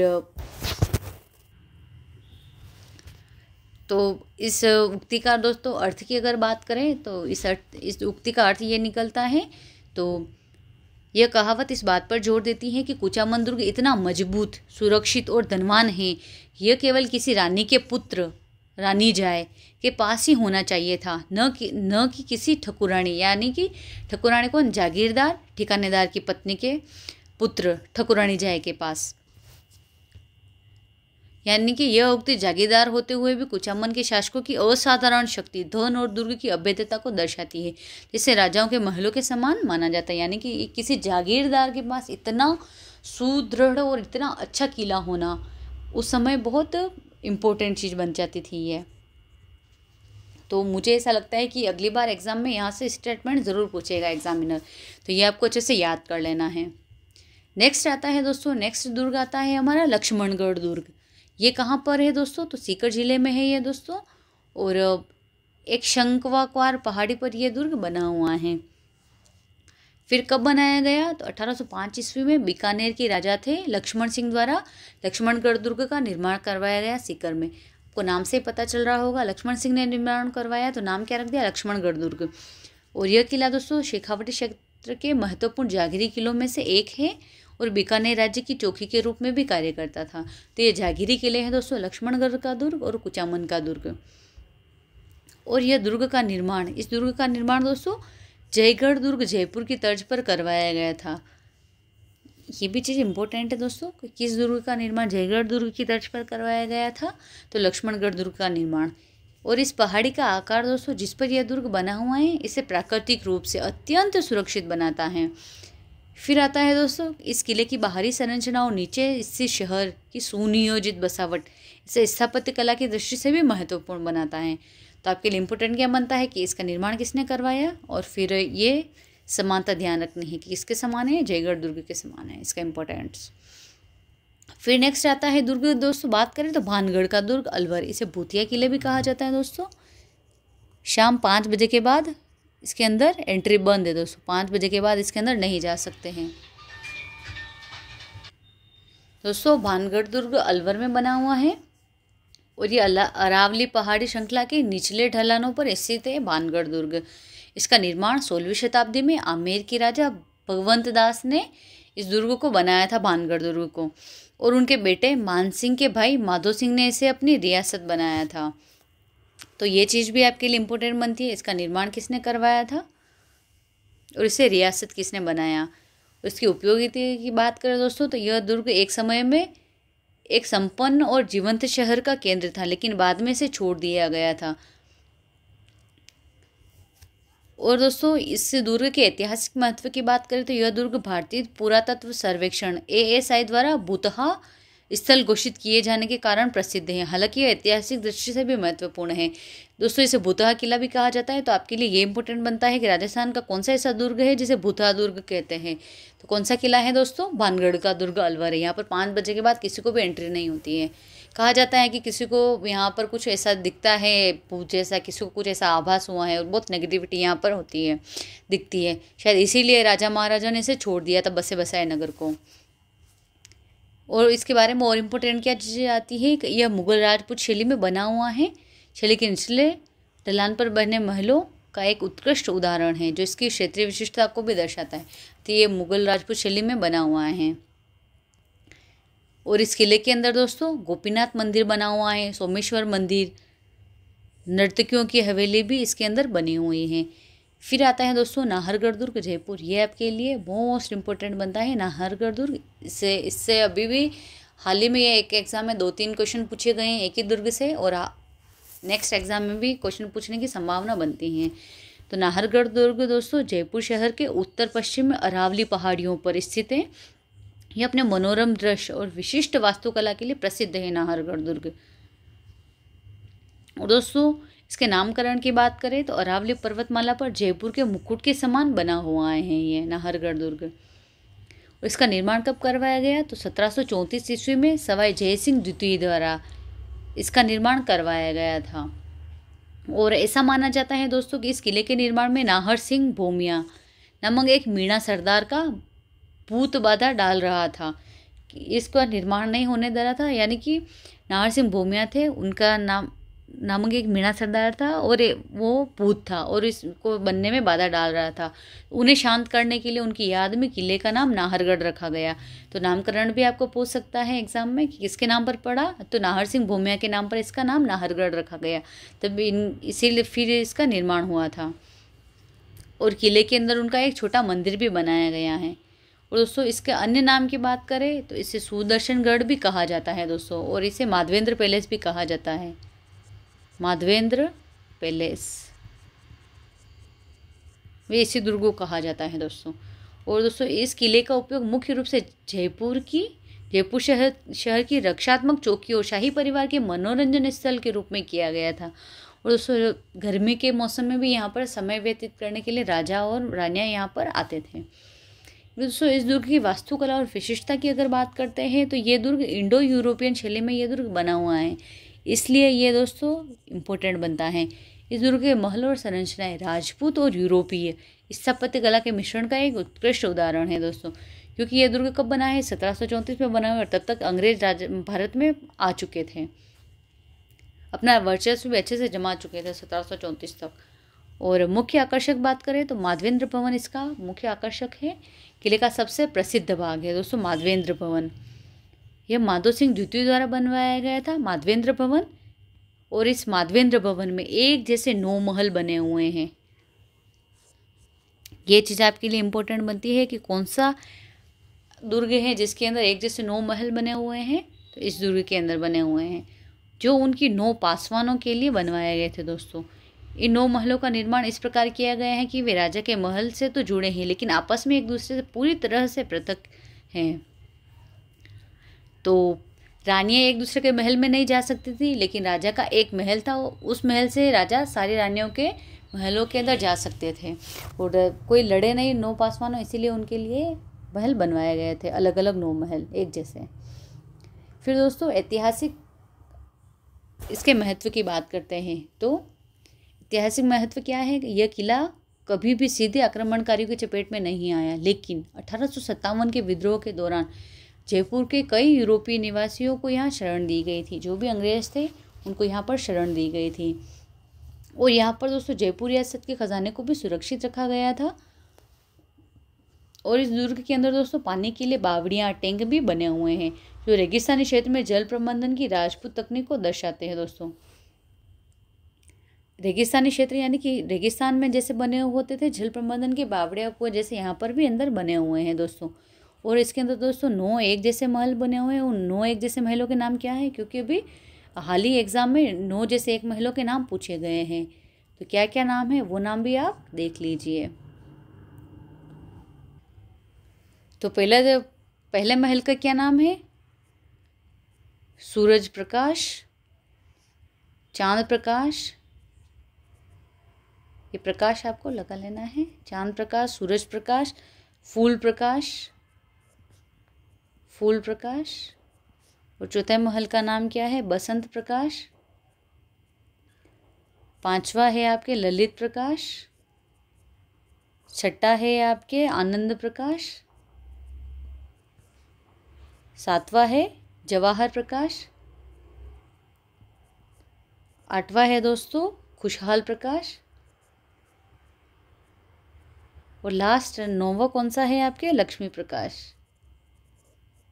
तो ये दोस्तों 9 ही क्या है, इसके अंदर जो 9 महल है दोस्तों 9 ही महलों के नाम है, सूरज प्रकाश, चांद प्रकाश, फूल प्रकाश, बसंत, ललित, आनंद, जवाहर, कुशार और लक्ष्मी प्रकाश। यानी कि ये 9 इनकी पासवानें थी और उन्हें 9 के नाम पर इनके नाम रखे गए हैं।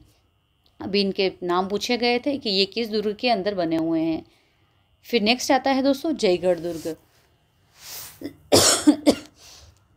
जयगढ़ दुर्ग दोस्तों जयपुर में है और यह किला नाहरगढ़ के पास ही चीलका टीला के पास बना हुआ है, नामक पहाड़ी पर बना हुआ है दोस्तों। मुख्य रूप से अपनी सैन्य संरचना और एशिया की सबसे बड़ी तोप के लिए जाना जाता है। एशिया की सबसे बड़ी तोप कहाँ है? जयबाण तोप जयगढ़ दुर्ग के अंदर ही है दोस्तों। फिर दोस्तों ये चील के टीले पहाड़ी पर बना हुआ है, नाहरगढ़ से ऊंचाई पर है ये दोस्तों। 17वीं शताब्दी में इसका निर्माण करवाया गया था। किसने करवाया? महाराजा जय सिंह ने इसका निर्माण करवाया था जयगढ़ का। लेकिन इसे अंतिम रूप से सवाई जय सिंह द्वितीय ने दिया था।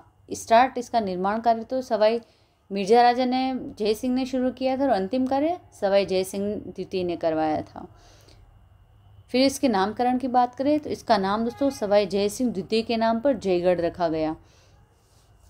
और इस दुर्ग का उपयोग क्या था उस समय? तो यह दुर्ग मुख्य रूप से एक सैन्य किला था जिसका उपयोग अरावली क्षेत्र की रक्षा, शस्त्रागार, तोप ढलाई कारखाने के रूप में भी होता था। तो तोप डालने का कारखाना भी दोस्तों इस दुर्ग के अंदर बना हुआ है, जयगढ़ दुर्ग के अंदर। और वास्तुकला की बात करें और विशेषताओं की बात करें तो सैन्य वास्तुकला के रूप से भी ये इम्पोर्टेंट बनता है। जयगढ़ किला शुद्ध रूप से सैन्य वास्तुकला का बेहतरीन उदाहरण है। यहाँ रहने के महलों की तुलना रक्षात्मक संरचनाएं अधिक महत्वपूर्ण है दोस्तों, क्योंकि इसके अंदर सबसे बड़ी तोप बाण भी रखी हुई है, पानी के टैंक भी है यहाँ पर, और बारूद गोले सारे बनाने के कारखाने भी इसी के अंदर स्थित है दोस्तों। और इसके अंदर क्या रखी है? एक जयबाण तोप भी रखी हुई है। ये एशिया की सबसे बड़ी पहियों पर रखी तोप है जयबाण तोप। और इसका निर्माण कब कराया गया? तो 1720 ईस्वी में किले के भीतर बने तोप ढलाई कारखाने में इसका निर्माण किया गया था। और इसका वजन कितना है इस तोप का? तो 50 टन इसका वजन माना जाता है। इसे केवल एक बार ही परीक्षण के रूप में चलाया गया था दोस्तों इस तोप को। और दोस्तों इस दुर्ग के अंदर एक दिया बुर्ज भी है, बुर्ज का नाम है दिया बुर्ज भी बना हुआ है। यह जयगढ़ का सबसे ऊंचा बुर्ज है दोस्तों, दिया बुर्ज। ये नई चीज़ है दोस्तों और ये इम्पोर्टेंट भी बनती है कि कौन से दुर्ग के अंदर दिया बुर्ज है? तो जयगढ़ का सबसे ऊंचा बुर्ज है जिसका नाम दिया बुर्ज है। और इसका उपयोग इसलिए किया जाता था कि इसकी निगरानी रखने के लिए बाहर से इसका उपयोग किया जाता दिया बुर्ज का। और यहाँ पर बहुत सारी गुप्त सुरंगें भी बनी हुई हैं। तो यह दुर्ग आमेर महल से भूमिगत सुरंगों के माध्यम से जुड़ा हुआ है दोस्तों, ताकि आपातकाल में शाही परिवार को सुरक्षित बाहर निकाला जा सके। तो गुप्त सुरंगों के लिए कौन सा दुर्ग जाना जाता है? तो भी जयगढ़ दुर्ग ही आएगा। और जल संचय प्रणाली तो यहाँ पर बहुत मजबूत और बहुत अच्छी है दोस्तों, क्योंकि जयगढ़ में राजस्थान की सबसे उत्कृष्ट जल संचयन प्रणाली में से एक मौजूद है। पहाड़ी ढलानों से बारिश का पानी बड़े भूमिगत टैंकों में एकत्र किया जाता था। यह जल प्रणाली लंबे समय तक सेना की आवश्यकताओं को पूरा करती थी। दोस्तों अगर आप कभी गए होंगे घूमने तो आपने देखा होगा बहुत बड़े बड़े विशाल जल का यहाँ पर टैंक बने हुए हैं, जो पूरा दर्शाता है पानी इसके अंदर कहाँ से आएगा, कैसे आएगा, वो सारी चीज़ें भी उस समय बहुत अच्छे से बनाई गई हैं दोस्तों। और दोस्तों तुलनात्मक हम सामरिक महत्व देंगे अगर नाहरगढ़ दुर्ग का और जयगढ़ दुर्ग का। तो दोस्तों उद्देश्य की बात करें तो नाहरगढ़ दुर्ग किस उद्देश्य से बनाया गया था और जयगढ़ दुर्ग किस उद्देश्य से बनाया गया था? तो नाहरगढ़ दुर्ग दोस्तों रक्षात्मक चौकी, मनोरंजन और शाही निवास के लिए बनाया गया था। और जयगढ़ दुर्ग शुद्ध सैन्य किला है दोस्तों, इसके अंदर शस्त्रागार बना हुआ है और तोपखाना बना हुआ है। यानी कि ये तो है दोस्तों सैन्य रूप से इम्पोर्टेंट है जयगढ़ दुर्ग, और ये दोस्तों रक्षात्मक रूप से नाहरगढ़। फिर दोस्तों नाहरगढ़ की सबसे बड़ी विशेषता क्या है कि माधवेंद्र भवन में 9 रानियों के लिए एक जैसे 9 महल बने हुए हैं। ये इस दुर्ग की सबसे बड़ी विशेषता है नाहरगढ़ दुर्ग की। और जयगढ़ दुर्ग की सबसे बड़ी विशेषता क्या है कि एशिया की सबसे बड़ी पहियों पर रखी तोप जयबाण तोप यहीं पर रखी हुई है जयगढ़ दुर्ग में। और फिर इन दुर्गों की भौगोलिक स्थिति की बात करें तो नाहरगढ़ दुर्ग की भौगोलिक स्थिति क्या है कि ये जयपुर शहर के अधिक करीब शहर की ओर देखता हुआ है, यानी कि आपको शहर के थोड़ा सा दूर ही आपको दिख जाएगा। और जयगढ़ के दुर्ग नाहरगढ़ से अधिक ऊंचाई पर चील के टीले पर बना हुआ है ये। और ये किस शैली में बना हुआ है नाहरगढ़ दुर्ग? तो ये इंडो और यूरोपीय शैली में बना हुआ है, इंडो यूरोपियन शैली में बना हुआ है। और जयगढ़ दुर्ग दोस्तों शुद्ध भारतीय सैन्य राजपूत शैली में बना हुआ है। ये इन दोनों दुर्गों का दोस्तों तुलनात्मक रूप से भी अपन ने पढ़ लिया है कि जयगढ़ दुर्ग किस लिए बना और नाहरगढ़ दुर्ग किस काम में आता था। फिर आता है दोस्तों नेक्स्ट हमारा तारागढ़ दुर्ग अजमेर। तारागढ़ दुर्ग दोस्तों अजमेर की सबसे ऊंची पहाड़ी पर बना हुआ है। इसका सामरिक महत्व से मध्यकाल में राजस्थान के प्रमुख दुर्गों में से एक बनाता है। और ये दुर्ग दोस्तों बहुत बहुत बहुत इंपॉर्टेंट ये बनता है तारागढ़ दुर्ग। दोस्तों इसका नामकरण की बात करें दोस्तों तो अजमेर राजस्थान में है। अरावली पर्वतमाला की बिठली पहाड़ी पर बना हुआ है, इसलिए इसे गढ़ बिठली भी कहा जाता है दोस्तों। गढ़ बिठली भी इसी दुर्ग को कहा जाता है दोस्तों, तारागढ़ दुर्ग अजमेर को। इसका निर्माण दोस्तों 7वीं शताब्दी में किया गया था, लगभग 1113 ईस्वी से पहले। चौहान शासक थे अजयराज या अजयपाल चौहान द्वारा इसका निर्माण करवाया गया था। और इसके मूल निर्माणकर्ता थे, इन्हीं के नाम पर इसका नाम अजयमेरु दुर्ग भी रखा गया था। इसलिए इसे अजयमेरु दुर्ग, गढ़ बिठली दुर्ग, क्योंकि बिठली नामक पहाड़ी पर बना हुआ है, इसे तारागढ़ दुर्ग भी कहते हैं। तारागढ़ दुर्ग इसलिए क्योंकि दोस्तों जो उड़ना राजकुमार थे पृथ्वीराज जो थे दोस्तों सांगा के भाई, तो उनके नाम पर उनकी रानी यहाँ पर रही थी, उन्होंने और कुछ चीज़ों का निर्माण भी करवाया था, इसलिए इस दुर्ग को तारागढ़ दुर्ग भी कहा जाता है। फिर दोस्तों तारागढ़ नामकरण की अगर बात करें तो मेवाड़ के महाराणा रायमल के पुत्र पृथ्वीराज सिसोदिया, जिसे उड़ना राजकुमार भी कहा जाता है, इन्होंने 1503 ईस्वी में दुर्ग का जीर्णोद्धार करवाया था, इसलिए इसे तारागढ़ भी कहते हैं। इन्होंने इस दुर्ग का नाम अपनी पत्नी ताराबाई के नाम पर तारागढ़ रखा था। और इसकी क्या उपयोगिता थी? इस किले ने राजपूत, मुगल और ब्रिटिश काल में महत्वपूर्ण भूमिका निभाई थी। ये अक्सर मेवाड़ और मारवाड़ के बीच संघर्ष का केंद्र रहा था। और दोस्तों इसी दुर्ग के अंदर दोस्तों मुगल, जब महाराणा प्रताप और मुगलों के बीच संघर्ष हुआ था, हल्दी घाटी का युद्ध हुआ था, तो मुगलों ने अकबर की तरफ से अंतिम जो सैन्य रणनीति थी वो इसी दुर्ग में बनाई गई थी। और फिर अन्य नाम इसके क्या है? इसका अन्य नाम गढ़ बिठली भी है, क्योंकि बिठली नामक पहाड़ी पर बने होने के कारण। और यह राजस्थान का जिब्राल्टर भी कहलाता है। तो ये भी इम्पोर्टेंट है कि राजस्थान का जिब्राल्टर कौन से दुर्ग को कहते हैं। यह नाम इसे विशव हेपर ने दिया था, ये नाम इतिहासकार ने दिया है, जो इसकी अभेद्यता और स्थान से प्रभावित हुए थे। फिर आता है दोस्तों इसकी स्थापत्य कला और विशेषता की अगर बात करें दोस्तों, इस दुर्ग के बारे में बहुत अच्छे से डिटेल पढ़ने वाले हैं, क्योंकि ये बहुत इंपॉर्टेंट बनता है, यहाँ से एग्जाम में क्वेश्चन पूछा जाता है, इसलिए हम इसको बहुत डिटेल से अच्छे से पढ़ेंगे इस दुर्ग को। तो यह दुर्ग दोस्तों अपनी दुर्गम पहाड़ी पर स्थित होने के कारण मजबूत प्राचीरों के कारण अत्यधिक अभेद्य माना जाता था। बुर्जों की बात करें दोस्तों तो दुर्ग की रक्षा के लिए लगभग 14 विशाल बुर्ज बनाए गए थे इस किले के। और प्रमुख बुर्जों की अगर बात करें तो घूंघट बुर्ज, कुगड़ी बुर्ज, इमली बुर्ज, खिड़की बुर्ज, और आता है दोस्तों पीपली बुर्ज और बुर्जों से दोस्तों क्वेश्चन पूछा गया है एग्जाम में, इसलिए इसके बुर्ज आपको याद रखने हैं। फिर दोस्तों बहुत सारे बुर्ज है, फूटी बुर्ज, बांद्रा बुर्ज, इमली बुर्ज, ये सारे इसी के नाम हैं दोस्तों, इन बुर्जों के नाम हैं। फिर दोस्तों जल प्रबंधन की बात करें तो रेगिस्तानी क्षेत्र में स्थित होने के बावजूद किले के भीतर जल की कमी नहीं थी। यहाँ जल संचयन के कई बेहतरीन उदाहरण भी मिलते हैं, जैसे पानी के छोटे बड़े दोस्तों यहाँ पर 14 जलाशय देखने को मिल जाते हैं इसके अंदर। और प्रमुख आकर्षण क्या है और धार्मिक स्थल क्या इंपॉर्टेंट है इस दुर्ग के अंदर, अगर हम बात करते हैं तो इस दुर्ग के अंदर दोस्तों मीरान साहब की दरगाह बनी हुई है, और ये इंपॉर्टेंट है। मीरान साहब की दरगाह कौन से दुर्ग के अंदर बनी हुई है, क्वेश्चन बनेगा 100% एग्जाम में, आपको याद रखना है दोस्तों। यह मुस्लिम संत मीर सैयद हुसैन खिंगसवार की दरगाह है। यह दरगाह किले के अंदरूनी भाग में स्थित है, और यहाँ हिंदू मुस्लिम दोनों धर्मों के लोग श्रद्धा सुमन से अर्पित फूल करते हैं। फिर दोस्तों इसके अंदर क्या बना हुआ है, एक रूठी रानी का महल भी बना हुआ है। यह महल मेवाड़ के महाराणा रायमल के पुत्र पृथ्वीराज सिसोदिया द्वारा अपनी पत्नी ताराबाई के लिए बनवाया गया था। इसे ही रूठी रानी का महल भी कहा जाता है। यहाँ मान मनोबल के क्षणों की कहानियाँ जुड़ी हुई हैं दोस्तों। फिर आता है दोस्तों घोड़े की मज़ार भी इसी दुर्ग के अंदर बनी हुई है। एक तो आपको मीरान साहब की दरगाह याद रखना है, फिर रूठी रानी का महल याद रखना है, फिर क्या याद रखना है, घोड़े की मज़ार भी इसी दुर्ग के अंदर बनी हुई है। दुर्ग के अंदर मीरान साहब घोड़े पर सवार संत हैं दोस्तों ये, कि दरगाह के पास उनके वफादार घोड़े की भी मज़ार बनी हुई है। यानी कि जो मीरान साहब की दरगाह है दोस्तों, दरगाह है, उसके पास ही उनके घोड़े की भी मज़ार बनी हुई है, जो पूरे राजस्थान में घोड़े की एकमात्र मज़ार मानी जाती है। फिर आता है दोस्तों इस दुर्ग के अंदर चामुंडा माता का मंदिर भी बना हुआ है। किले के अंदर प्राचीन मंदिर भी बना हुआ है, चामुंडा माता का मंदिर।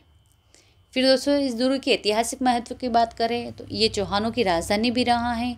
तो यह दुर्ग शुरुआती चौहानों की राजधानी का केंद्र था, जब तक कि मुगल प्रभाव नहीं बढ़ा था तब तक ये राजधानी रहा था।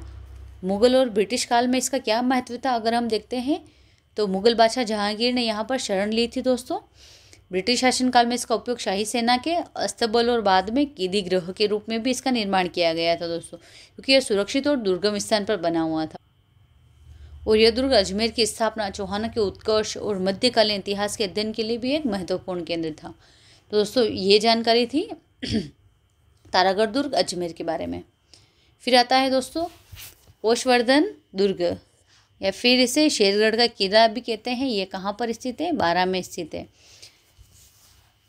कोषवर्धन दुर्ग राजस्थान के बारां जिले में स्थित है। ये किला अपनी ऐतिहासिकता, सामरिक स्थिति और प्राकृतिक सुरक्षा के लिए भी इम्पोर्टेंट बनता है ये। फिर इसका मुख्यतः नामकरण की अगर बात करें, इसका नाम कोषवर्धन दुर्ग या फिर शेरगढ़ किला क्यों पड़ा? तो ये राजस्थान के बारां जिले में बना हुआ है और कौन सी नदी के किनारे? तो परवन नदी के किनारे पर स्थित है। तो आपको ये नदी याद रखनी है। कोषवर्धनगढ़ दुर्ग कौन सी नदी के किनारे बना हुआ है? तो परवन नदी के किनारे बना हुआ है। और मूल नाम दोस्तों, यह किला मूलतः नागवंशी शासकों द्वारा बनवाया गया था, जिसका समय का लगभग कब का है? 790 ईस्वी का माना जाता है। और दोस्तों प्राचीन नाम कोषवर्धन था। इसका प्राचीन नाम क्या था इस दुर्ग का? कोषवर्धन था, जिसका अर्थ है खजाने में वृद्धि करने वाला। और फिर नाम परिवर्तित कब किया गया था? कोषवर्धन से नाम इसका कब बदला गया? तो 1540 ईस्वी में नाम बदला गया, जब शेरशाह सूरी ने दोस्तों इस पर आक्रमण किया था और इस पर अधिकार कर लिया था। तब फिर इसका नाम दोस्तों शेरगढ़ भी रखा गया था। फिर इसे शेरगढ़ कहते थे कोषवर्धन दुर्ग के बाद। फिर आता है इसके बारे में और इम्पोर्टेंट क्या चीज़ है? इसकी मजबूत स्थिति से प्रभावित होकर शेरशाह सूरी ने इसका नाम बदलकर शेरगढ़ रख दिया, जो आज इसका सबसे प्रचलित नाम है। तो दोनों इसी एक दुर्ग के ही नाम है, कोषवर्धनगढ़ और शेरगढ़। और इसकी उपयोगिता क्या थी? तो यह किला दिल्ली और मालवा के महत्वपूर्ण व्यापार मार्गों पर स्थित होने के कारण सामरिक और वाणिज्यिक दोनों दृष्टियों से महत्वपूर्ण था। ये दुर्ग दिल्ली और मालवा के बीच स्थित था ये दुर्ग, इसलिए ये इम्पोर्टेंट बनता है दोस्तों। स्थापत्य कला और सुरक्षा की बात करें तो जल दुर्ग श्रेणी में यह दुर्ग आता है, क्योंकि यह दुर्ग परवन नदी पर बना हुआ है, इसके किनारे बना हुआ है ये दुर्ग, इसलिए इसे जल दुर्ग की श्रेणी में रखा जाता है। नदी किले को एक प्राकृतिक सुरक्षा प्रदान करती थी। इसका निर्माण की बात करें तो इसका निर्माण किस शैली में किया गया है? तो राजपूत और मुगल स्थापत्य कला का मिश्रण है दोस्तों। राजपूत और मुगल स्थापत्य दोनों में ये बना हुआ है। और विशेष रूप से शेरशाह सूरी ने नवीनीकरण के बाद अच्छे से और ये बना हुआ है। फिर प्राचीर की बात करें तो किले की प्राचीर बहुत मजबूत है और समय के साथ कई शासकों द्वारा जीर्णोद्धार भी करवाया गया है। और इसके अंदर कौन सी तोप रखी गई है? तो ये आपके लिए इम्पोर्टेंट है। यहाँ से तोपें आपको याद रखनी है, कौन से किले के अंदर कौन कौन सी तोपें रखी गई है, क्योंकि तोपों से संबंधित हर बार एग्जाम में क्वेश्चंस पूछे जाते हैं। तो किले के बुर्जों पर हुंकार तोप रखी गई है दोस्तों। ये तोप का नाम आपको याद रखना है। विशाल तोप रखी हुई है दोस्तों, जो क्षेत्र की सबसे प्रसिद्ध तोपों में से एक है। और प्रमुख आकर्षण और धार्मिक स्थल क्या है इस दुर्ग के अंदर? तो जामा मस्जिद बनी हुई है, शेरशाह सूरी या उसके बाद मुगल शासकों द्वारा निर्मित मस्जिद है दोस्तों। और अष्टधातु की मूर्ति भी यहाँ पर बनी हुई है। किले के भीतर जैन धर्म से संबंधित कुछ प्राचीन अष्टधातु की मूर्तियाँ मिली हैं, जो इस क्षेत्र में जैन धर्म के प्रभाव को भी दर्शाती थी दोस्तों। यहाँ पर दोस्तों इस दुर्ग के अंदर रंगमहल बना हुआ है। किले के भीतर शाही निवास के रूप में प्रयुक्त होने वाला रंगमहल स्थित है, जो कभी सुंदर भित्ति चित्रों से सजाया गया था। फिर इसके ऐतिहासिक महत्व की बात करें तो हाड़ा चौहानों का नियंत्रण इसके ऊपर था दोस्तों। लंबे समय तक यह किला हाड़ा चौहानों के अधीन रहा, जिन्होंने कोटा और बूंदी क्षेत्र पर भी शासन किया। फिर आता है दोस्तों इस पर मुगल प्रभाव भी रहा है। हाड़ा चौहानों का प्रभाव रहा, फिर मुगलों का प्रभाव रहा। शेरशाह सूरी के बाद मुगलों के अधीन आ गया और उन्होंने इसका उपयोग एक सैन्य चौकी के रूप में भी किया था मुगलों ने। विभिन्न शासकों का प्रभाव, किन किन शासकों का प्रभाव? तो किले पर नागवंशियों से लेकर हाड़ाओं और सूरी मुगलों तक कई राजवंशों का प्रभाव रहा। इसलिए सबका इसके स्थापत्य विविधता में योगदान है। फिर आता है दोस्तों नेक्स्ट दुर्ग आता है नागौर दुर्ग। नागौर दुर्ग, इसे नाग दुर्ग, नागाना दुर्ग भी कहा जाता है। राजस्थान के नागौर शहर के बीचों बीच ये दुर्ग स्थित है। एक ऐतिहासिक किला है दोस्तों ये नागौर दुर्ग। इसका निर्माण की बात करें तो ये नागौर राजस्थान में है और निर्माण को लेकर इस मतभेद है। सभी इतिहासकार एक नहीं है, लेकिन ऐसा माना जाता है कि इसे नागवंश के शासकों ने बनवाया था। कुछ स्रोत से इसका निर्माण दोस्तों चौहान शासक सोमेश्वर के सामंत केमास द्वारा 12वीं शताब्दी में बताते हैं। फिर उपनाम की बात करें तो इसे नगाना दुर्ग के नाम से भी जाना जाता है। इसकी विशेषताओं की अगर बात करें नागौर दुर्ग की तो इसे धूलकोट की श्रेणी में भी आता है ये दुर्ग, क्योंकि यह मरुस्थल के करीब समतल भूमि पर बना हुआ दुर्ग है नागौर दुर्ग। फिर इसकी वास्तुकला और सुरक्षा की बात करें तो जल दुर्ग की श्रेणी में दोस्तों ये जल दुर्ग की विशेषता इसके अंदर है, और जल दुर्ग की श्रेणी में यह दुर्ग नहीं आता है, लेकिन यह दुर्ग समतल भूमि पर बना हुआ है। लेकिन यह अपनी अद्वितीय जल प्रबंधन प्रणाली के लिए प्रसिद्ध है, जिसने इसे जल दुर्ग की विशेषताओं से युक्त किया है। रेगिस्तान में स्थित होने के बाद भी दोस्तों ये अद्वितीय जल प्रबंधन प्रणाली के कारण जल दुर्ग की विशेषताओं से युक्त है ये। फिर दोस्तों ये डबल परकोटे से बना हुआ है। दुर्ग की सुरक्षा के लिए दोहरे परकोटे का निर्माण किया गया है, जिसने इसे बाहरी आक्रमणों से मजबूती प्रदान की है। डबल परकोटा बना हुआ है। फिर यह किला अपने इतिहास में कई आक्रमणों का सामना करने के बावजूद अपनी मजबूत नींव, विशाल बुर्जों के कारण अप्रभावित रहा। इस दुर्ग के ऐतिहासिक महत्व की बात करें तो चौहानों का केंद्र भी रहा है ये दुर्ग। यह दुर्ग लंबे समय तक चौहानों के नियंत्रण में रहा था। इल्तुतमिश का प्रभाव भी इस दुर्ग पर देखा जा सकता है। दिल्ली सल्तनत का शासक थे इल्तुतमिश ने इस पर विजय प्राप्त की और यह दिल्ली सल्तनत के तहत एक महत्वपूर्ण प्रशासनिक केंद्र बना रहा था ये। फिर दोस्तों बात करें नागौर दरबार कब लगा था तो 1570 में लगा था नागौर दरबार। किसने लगाया था तो मुगल बादशाह अकबर थे, इन्होंने लगाया था 1570 में। और ये इम्पोर्टेंट क्वेश्चन बनता है, अकबर द्वारा नागौर दरबार का आयोजन किया गया था। अकबर ने यहाँ पर दरबार लगाकर राजपूत शासकों को अधीनता स्वीकार करवाई थी। बीकानेर के राय सिंह, मारवाड़ के चंद्रसेन यहीं उपस्थित हुए थे, और फिर चंद्रसेन को यहाँ पर उचित सम्मान नहीं मिला था, इसलिए यह वापस लौट जाते हैं। और फिर अकबर से अधीनता स्वीकार नहीं करते हैं अकबर की, और इनसे ज़िंदगी भर मुकाबला करते हैं। और अमर सिंह राठौड़, इनका भी संबंध इसी दुर्ग से है। यह किला नागौर के शासक अमर सिंह राठौड़ की वीरता, उनकी प्रसिद्ध कटार की कहानी के लिए भी जाना जाता है दोस्तों। प्रमुख आकर्षण क्या है इस दुर्ग के एवं यूनेस्को पुरस्कार क्या क्या मिले हुए हैं तो किले के अंदर अमर सिंह राठौड़ का महल बना हुआ है, दीवाने आम बना हुआ है, और हजारी बुर्ज इस दुर्ग के अंदर बने हुए हैं। फिर फाउंटेन और बगीचे भी बने हुए हैं। दुर्ग अपनी आंतरिक फाउंटेन और बाग बगीचों के लिए भी प्रसिद्ध है, जो मरुस्थल में हरियाली का एक उत्कृष्ट उदाहरण प्रस्तुत करते हैं। फिर जल प्रबंधन की बात करें इस दुर्ग के अंदर तो इस दुर्ग के अंदर पानी के हौद और फव्वारों की प्रणाली इसे गर्मियों में ठंडा रखती थी। और यूनेस्को पुरस्कार क्या क्या मिला हुआ है इस दुर्ग को तो कब मिला है 2007 में मिला है। नागौर दुर्ग को इसके उत्कृष्ट जीर्णोद्वार और संरक्षण के कार्यों के लिए UNESCO Asia Pacific award of merit से सम्मानित किया गया है। दोस्तों ये एग्जाम की दृष्टि से इम्पोर्टेंट चीज़ बनती है। ये एग्जाम में पूछे ले क्वेश्चन के कौन सा दुर्ग संरक्षण जीर्णोद्वार और संरक्षण के कार्यों के लिए यूनेस्को की सूची में शामिल है और उसे अवार्ड दिया गया है, तो ये कौन सा दुर्ग है, नागौर का दुर्ग है, नागौर का किला। नेक्स्ट किला आता है दोस्तों, नेक्स्ट दुर्ग आता है त्रिभुवनगढ़। इसे तिमनगढ़ का दुर्ग भी कहा जाता है। और ये कहाँ पर स्थित है तो ये राजस्थान के करौली जिले में है, बना हुआ है त्रिभुवनगढ़ या तिमनगढ़ का दुर्ग। ये अपनी स्थापत्य कला, प्राचीन मूर्तियों और ऐतिहासिक महत्व के लिए ये दुर्ग दोस्तों जाना जाता है। इसके मुख्य तथ्य और निर्माण की बात करें, किसने करवाया इसका निर्माण तो करौली जिले की सपोटरा तहसील में एक पहाड़ी पर यह बना हुआ है। इसका निर्माण मूल रूप से 1058 ईस्वी में यदुवंशी शासक महाराजा तिमनपाल द्वारा करवाया गया था।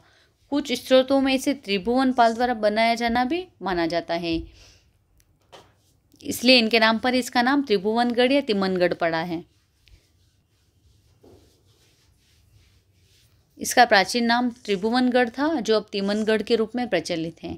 इस दुर्ग की उपयोगिता क्या क्या थी? तो यह किला यदुवंशी जादौन शासकों की शक्ति का केंद्र था और दिल्ली मालवा के मार्ग पर एक महत्वपूर्ण चौकी के रूप में कार्य करता था यह दुर्ग। इसके भौगोलिक स्थिति क्या है? इसकी भौगोलिक स्थिति की बात करें तो अरावली की पहाड़ी और गंभीर नदी के पास स्थित है, जिससे इसे प्राकृतिक सुरक्षा भी मिलती है इस दुर्ग को। इससे इसका ऐतिहासिक महत्व की बात करें तो 11वीं शताब्दी में यह किला बना हुआ है। यह किला अपने निर्माण के बाद से ही क्षेत्रीय शक्ति का केंद्र रहा था ये। इसके ऊपर दोस्तों मुस्लिम आक्रमण भी हुए। इस किले पर कई बार मुस्लिम आक्रमण हुए। मोहम्मद गोरी ने भी इस किले पर आक्रमण किया था। इतने इम्पोर्टेंट नहीं है, इसलिए हम इनको थोड़ा फास्टली पढ़ेंगे। पुनर्निर्माण की बात करें तो किसने करवाया, कब करवाया? तो 12वीं शताब्दी में आक्रमणों के कारण यह किला ध्वस्त हो गया। 13वीं शताब्दी में राजा धर्मपाल द्वारा इसका पुनर्निर्माण और जीर्णोद्धार करवाया गया। तो ये चीज़ इंपॉर्टेंट बनती है। इसके पुनर्निर्माण को लेकर किसने करवाया? तो राजा धर्मपाल ने इसका पुनर्निर्माण जीर्णोद्धार करवाया। फिर ये जादौन राजधानी भी रहा। यह करौली के जादौन शासकों की राजधानी भी रहा था। और इसके स्थापत्य कला और आकर्षक की बात करें तो इसके अंदर मंदिरों के समूह कौन कौन से हैं? तो तिमनगढ़ का किला अपने विशिष्ट मूर्तियों और प्राचीन मंदिरों के लिए बहुत प्रसिद्ध है। किले के भीतर दोस्तों विभिन्न देवी देवताओं, विशेषकर विष्णु और शिव के प्राचीन मंदिर और उनके भग्नावशेष अभी भी मौजूद हैं। यानी कि शिव जी के और विष्णु के मंदिर अधिकतर यहाँ पर बने हुए थे और मिले हैं यहाँ पर। फिर इस दुर्ग की कला और नक्काशी की बात करें तो मंदिरों की दीवारों पर और किले के दरवाजों पर विस्तृत और कलात्मक नक्काशी देखने को मिलती है, जो उस काल की बेहतरीन शिल्पकला को भी दर्शाती हैं। एक पोल बना हुआ है दोस्तों, सक्षम पोल। यह किले का एक महत्वपूर्ण प्रवेश द्वार है। सक्षम पोल रानी का महल बना हुआ है। किले के भीतर शाही महिलाओं के निवास स्थान के अवशेष भी मिले हैं, रानियों के महल में मिले हैं। और फिर पानी के स्रोत के रूप में बावड़ियाँ, जल कुंड आदि भी इसके अंदर बने हुए मिले हैं। और फिर मूर्तियों की बात करें तो ये चीज़ इंपॉर्टेंट बनेगी यहाँ से आपके लिए। यह मिली कुछ मूर्तियाँ गुप्तकालीन स्थापत्य से प्रभावित मानी जाती हैं, जिससे पता चलता है कि यह स्थल प्राचीन समय से ही महत्वपूर्ण रहा है। तो जो भी ऐसे प्राचीन काल की चीज़ें मिलती हैं, जैसे गुप्त की मिल गई, मौर्यों की मिल गई, ऐसे वो चीज़ें आपको याद रखनी है। फिर तिमनगढ़ का किला इतिहास, धर्म और स्थापत्य कला के संगम का एक महत्वपूर्ण उदाहरण है। और ये जादौन वंश के शौर्य के प्रतीक और कला के प्रेम को दर्शाता है ये किला। ये चीज़ से दोस्तों इसके बारे में इम्पोर्टेंट। फिर नेक्स्ट आता है दोस्तों काकनवाड़ी का दुर्ग। ये कहाँ पर बना हुआ है? ये अलवर जिले में है काकनवाड़ी का दुर्ग। ये अपनी दुर्गमता और ऐतिहासिक घटनाओं के कारण जाना जाता है। काकनवाड़ी का दुर्ग अलवर जिले में और बना हुआ है। यह सरिस्का टाइगर रिजर्व के घने जंगल क्षेत्रों में स्थित है काकनवाड़ी का दुर्ग। तो ये इम्पोर्टेंट चीज़ बनेगी आपके लिए, इसको याद रखना है कि सरिस्का टाइगर रिजर्व के अंदर कौन सा दुर्ग बना हुआ है, इनके अंदर कौन सा दुर्ग स्थित है? तो काकनवाड़ी का दुर्ग स्थित है।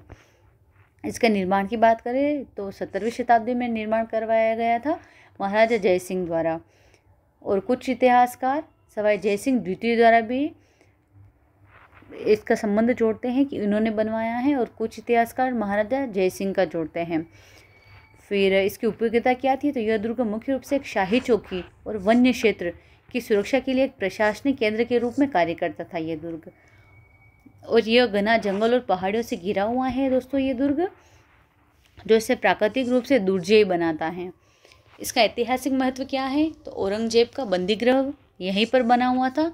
इस दुर्ग का सबसे महत्वपूर्ण ऐतिहासिक पहलू यह है कि मुगल बादशाह औरंगजेब ने अपने भाई दारा शिकोह को यहीं पर बंदी बनाकर रखा गया था।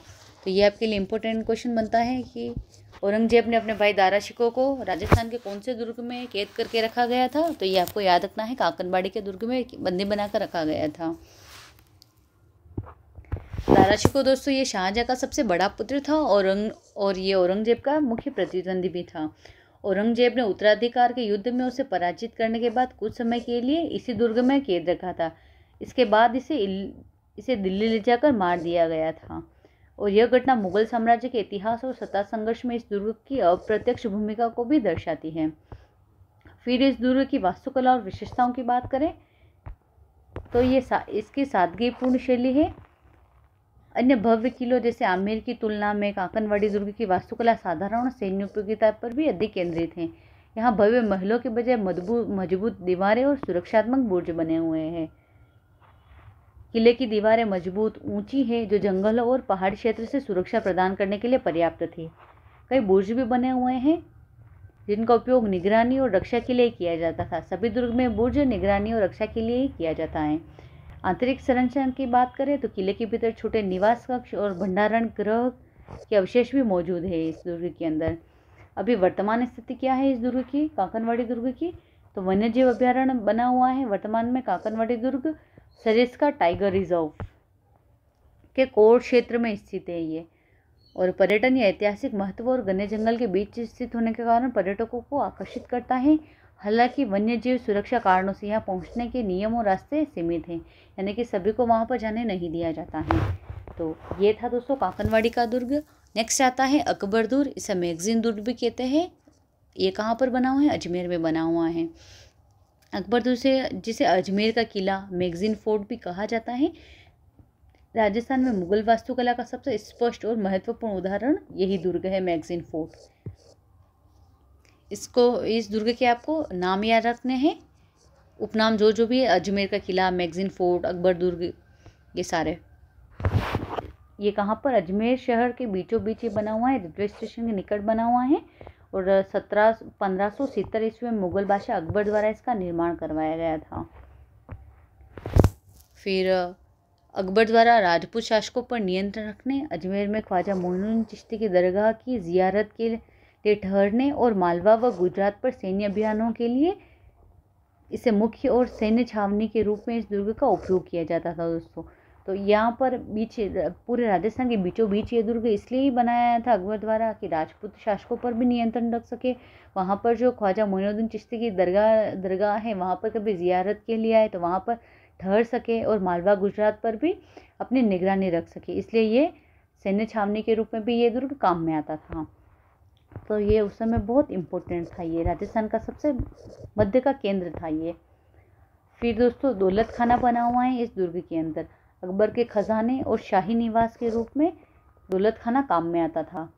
मैगजीन फोर्ट भी इसका नाम है दोस्तों। ब्रिटिश काल में इसे गोला बारूद रखने के लिए इसका उपयोग किया जाता था। तो गोला बारूद रखने के लिए इसका उपयोग किया जाता था, इसलिए इसे मैगजीन फोर्ट भी कहते हैं। फिर इसका ऐतिहासिक महत्व क्या है, तो हल्दी घाटी की योजना दोस्तों इसी दुर्ग में बनाई गई थी। मेवाड़ के महाराणा प्रताप के विरुद्ध अकबर और मानसिंह के द्वारा इसी दुर्ग में योजना बनाई गई थी अंतिम रणनीति। हल्दी घाटी के युद्ध 1576 की अंतिम रणनीति अकबर के सेनापति मानसिंह और आसफ खान ने यहीं पर बनाई थी। सर थॉमस रो की भेंट भी यही हुई थी 1616 में। थॉमस रो या फिर टॉमस रो भी कहते हैं। यह सबसे महत्वपूर्ण घटना है इस दुर्ग की। मुगल बादशाह जहांगीर ने इसी किले में ब्रिटेन के राजा जेम्स प्रथम के राजदूत सर टॉमस रो को 1616 ईस्वी में शाही दरबार में व्यापार की अनुमति दी थी, जो इसी दुर्ग से दी थी। अजमेर दुर्ग के दोस्तों अकबर किले से यहीं पर दी थी व्यापार की अनुमति।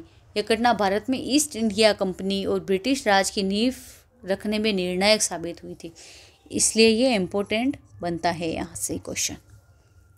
मराठा और ब्रिटिशर्स नियंत्रण के लिए भी इम्पोर्टेंट था ये दुर्ग।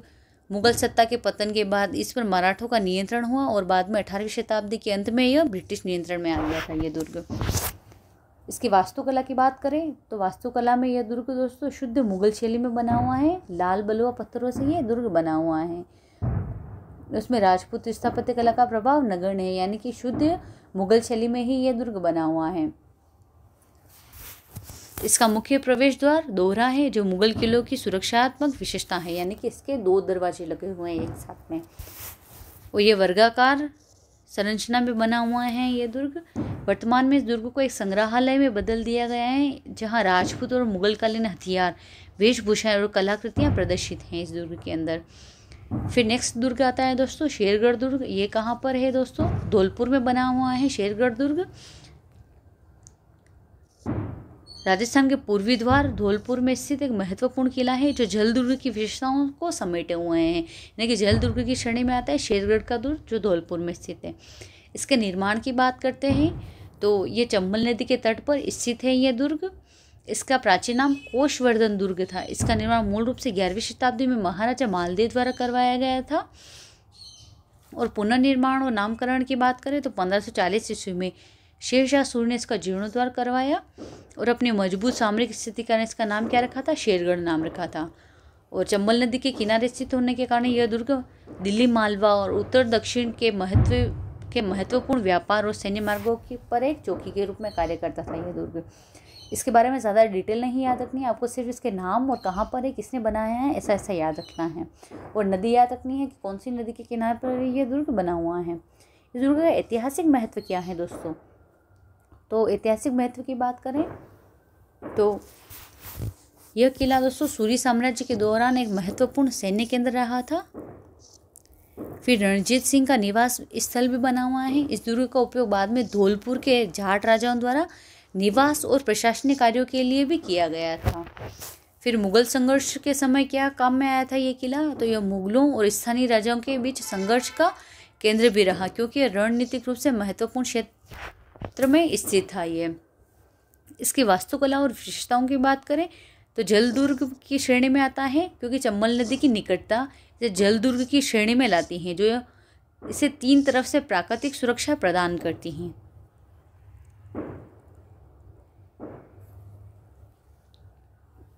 इसके अंदर तोपें कौन कौन सी हैं? तो किले के बुर्जों पर हुनहुकार तोप नामक विशाल तोप रखी हुई है। हालांकि ये दोस्तों ये जो है कोशवर्धन 12 किले में भी इसी नाम की तोप का उल्लेख मिलता है, लेकिन धौलपुर का शेरगढ़ भी इस तोप के लिए प्रसिद्ध था। तो ये दोनों चीज़ें अलग अलग है लेकिन नाम एक ही है। किले के भीतर शाही महल, दीवाने आम और हमाम है ना, ये शाही स्नान गृह के अवशेष भी मौजूद है इस किले के अंदर। यहाँ महादेव मंदिर सहित कुछ प्राचीन मंदिर भी बने हुए हैं जो स्थानीय स्थापत्य कला को दर्शाते हैं। ये दोस्तों इतना इंपॉर्टेंट नहीं बनना चाहिए, आपको स्थान याद रखना है। फिर आता है दोस्तों कोटा दुर्ग, जिसे कोटागढ़ पैलेस भी कहा जाता है। राजस्थान के हाड़ौती क्षेत्र का एक महत्वपूर्ण किला है। इसके मुख्य निर्माण की बात करते हैं तो चंबल नदी के पूर्वी किनारे पर यह दुर्ग बना हुआ है। निर्माण 13वीं शताब्दी में बूंदी के हाड़ा शासकों द्वारा करवाया गया। वर्तमान संरचना और महलों का विस्तार 17वीं शताब्दी में कोटा के स्वतंत्र शासक राव माधव सिंह द्वारा करवाया गया। फिर इसकी उपयोगिता क्या है? तो यह कोटा रियासत के शासकों का मुख्य शाही निवास और प्रशासनिक केंद्र था। ये कोटा दुर्ग जल दुर्ग की विशेषता से युक्त है, क्योंकि चंबल नदी के किनारे बना हुआ है ये। फिर ऐतिहासिक महत्व क्या है इस दुर्ग का? तो कोटा पहले बूंदी रियासत का हिस्सा था। 17वीं शताब्दी की शुरुआत में मुगल बादशाह जहांगीर ने राव माधव सिंह को कोटा की जागीर प्रदान की, जिसके बाद यह किला स्वतंत्र कोटा राज्य का केंद्र बना था, क्योंकि यह पहले बूंदी के अंदर आता था, लेकिन जहांगीर ने वहाँ के शासक को अलग से जागीर दे दी कोटा की, उसके बाद ही अलग हो गया। फिर 1857 का विद्रोह, इससे कैसे इंपॉर्टेंट बनता है, ये कैसे रिलेटेड है? तो 1857 के स्वतंत्रता संग्राम के दौरान यह इस दुर्ग का नियंत्रण विद्रोही सेना विशेषकर जयदयाल और मेहराब खां के हाथों में आ गया था, जिन्होंने ऐसे मेजर बटन की हत्या कर दी थी।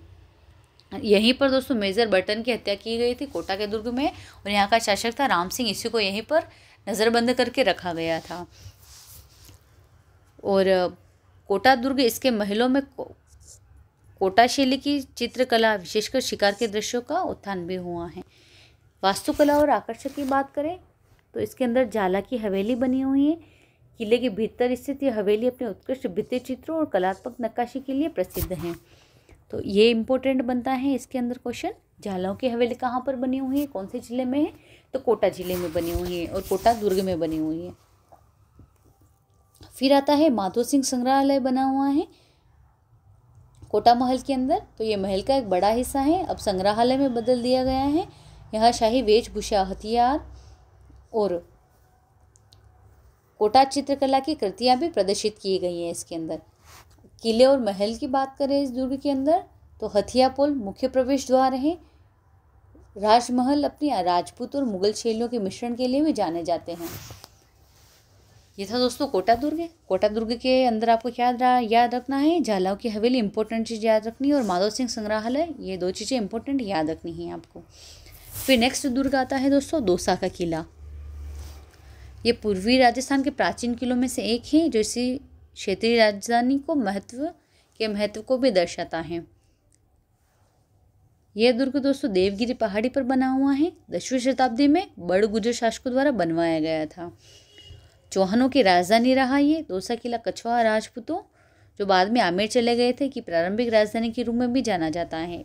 पहले कछवाहा की राजधानी कौन सी थी? दौसा थी, फिर आमेर बनी, फिर जयपुर बनी। तो दुल्हे राय थे कछवाहा वंश के संस्थापक ने 11वीं शताब्दी में बड़ गुजरों को पराजित कर यहाँ अपना राज्य स्थापित किया था, और फिर यहाँ से ये अपनी राजधानी आमेर स्थापित करते हैं। यह जयपुर राज्य की नींव रखने वाले कछवाहा शासकों का पहला महत्वपूर्ण केंद्र था। यहाँ से चीज़ आपको क्या याद रखनी है? दुल्हे राय, कछवाहा वंश का संस्थापक दुल्हे राय। फिर इस दुर्ग की, दौसा दुर्ग की बात करें, इसकी वास्तुकला की बात करें, तो किले की पहाड़ी का आकार जिस पर यह बना है एक छलनी या शूप या फिर सूप के समान है, जो इसकी विशिष्टता की पहचान है। इसे सूप या छाजले के समान भी ये दुर्ग बना हुआ है, इसलिए ये चीज़ भी आपके लिए इम्पोर्टेंट है कि कौन सा दुर्ग है जो सूप या छाजले के समान बना हुआ है। तो ये दौसा का दुर्ग है, दौसा का किला। किले में 2 प्रमुख प्रवेश द्वार थे। कौन सा? एक हाथीपोल और एक अंधेरी गेट। इतना इम्पोर्टेंट नहीं है ये प्रवेश द्वार। और रक्षात्मक संरचना की बात करें तो ये किला अपनी मजबूत संरक्षात्मक प्राचीरों के लिए प्रसिद्ध है, जो पहाड़ी की प्राकृतिक ढलानों का उपयोग करती ही थी। फिर आता है महल और मंदिर कौन कौन से बने हुए हैं।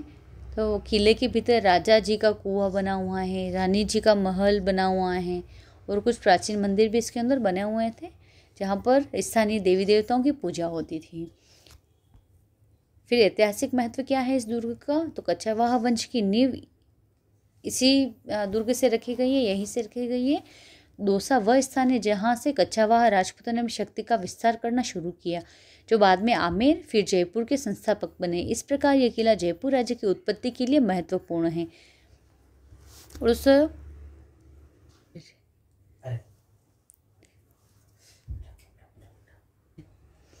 तो दोस्तों ये दोनों दुर्ग हमने पढ़े हैं। कोटा दुर्ग की 1857 के विद्रोह में योगदान और दौसा किले के कछवाहा वंश की नींव के कारण ये महत्वपूर्ण बनते हैं, और ये एग्जाम की दृष्टि से भी इम्पोर्टेंट चीज़ है, ये एग्जाम में पूछी जाती है। फिर दोस्तों नेक्स्ट आता है राजौरगढ़ दुर्ग। ये कहाँ पर बना हुआ है? ये कहाँ स्थित है? अलवर जिले में बना हुआ है। पारानगर कस्बे के पास बना हुआ है, अलवर जिले में। इसका निर्माण 10वीं 11वीं शताब्दी के आसपास बड़ गुर्जर शासकों द्वारा इसका निर्माण करवाया गया था, राजौरगढ़ दुर्ग का। इसका प्राचीन नाम राजौरगढ़ या राजगढ़ था। उपयोगिता की बात करें तो अलवर दुर्ग की प्राचीन राजधानी का केंद्र था, और बड़ गुजरों की शक्ति का भी प्रतीक था राजौरगढ़ दुर्ग। और इस दुर्ग के पास स्थित नीलकंठ महादेव मंदिर अपने उत्कृष्ट प्रतिहार शैली की मूर्तियां और स्थापत्य के लिए भी जाना जाता है। ये इंपॉर्टेंट पॉइंट है। यहाँ जैन मंदिर भी स्थित है, जो इस क्षेत्र के धार्मिक सहिष्णुता को दर्शाते हैं। यह स्थान प्राचीन मूर्तियों के भंडार के रूप में भी जाना जाता है।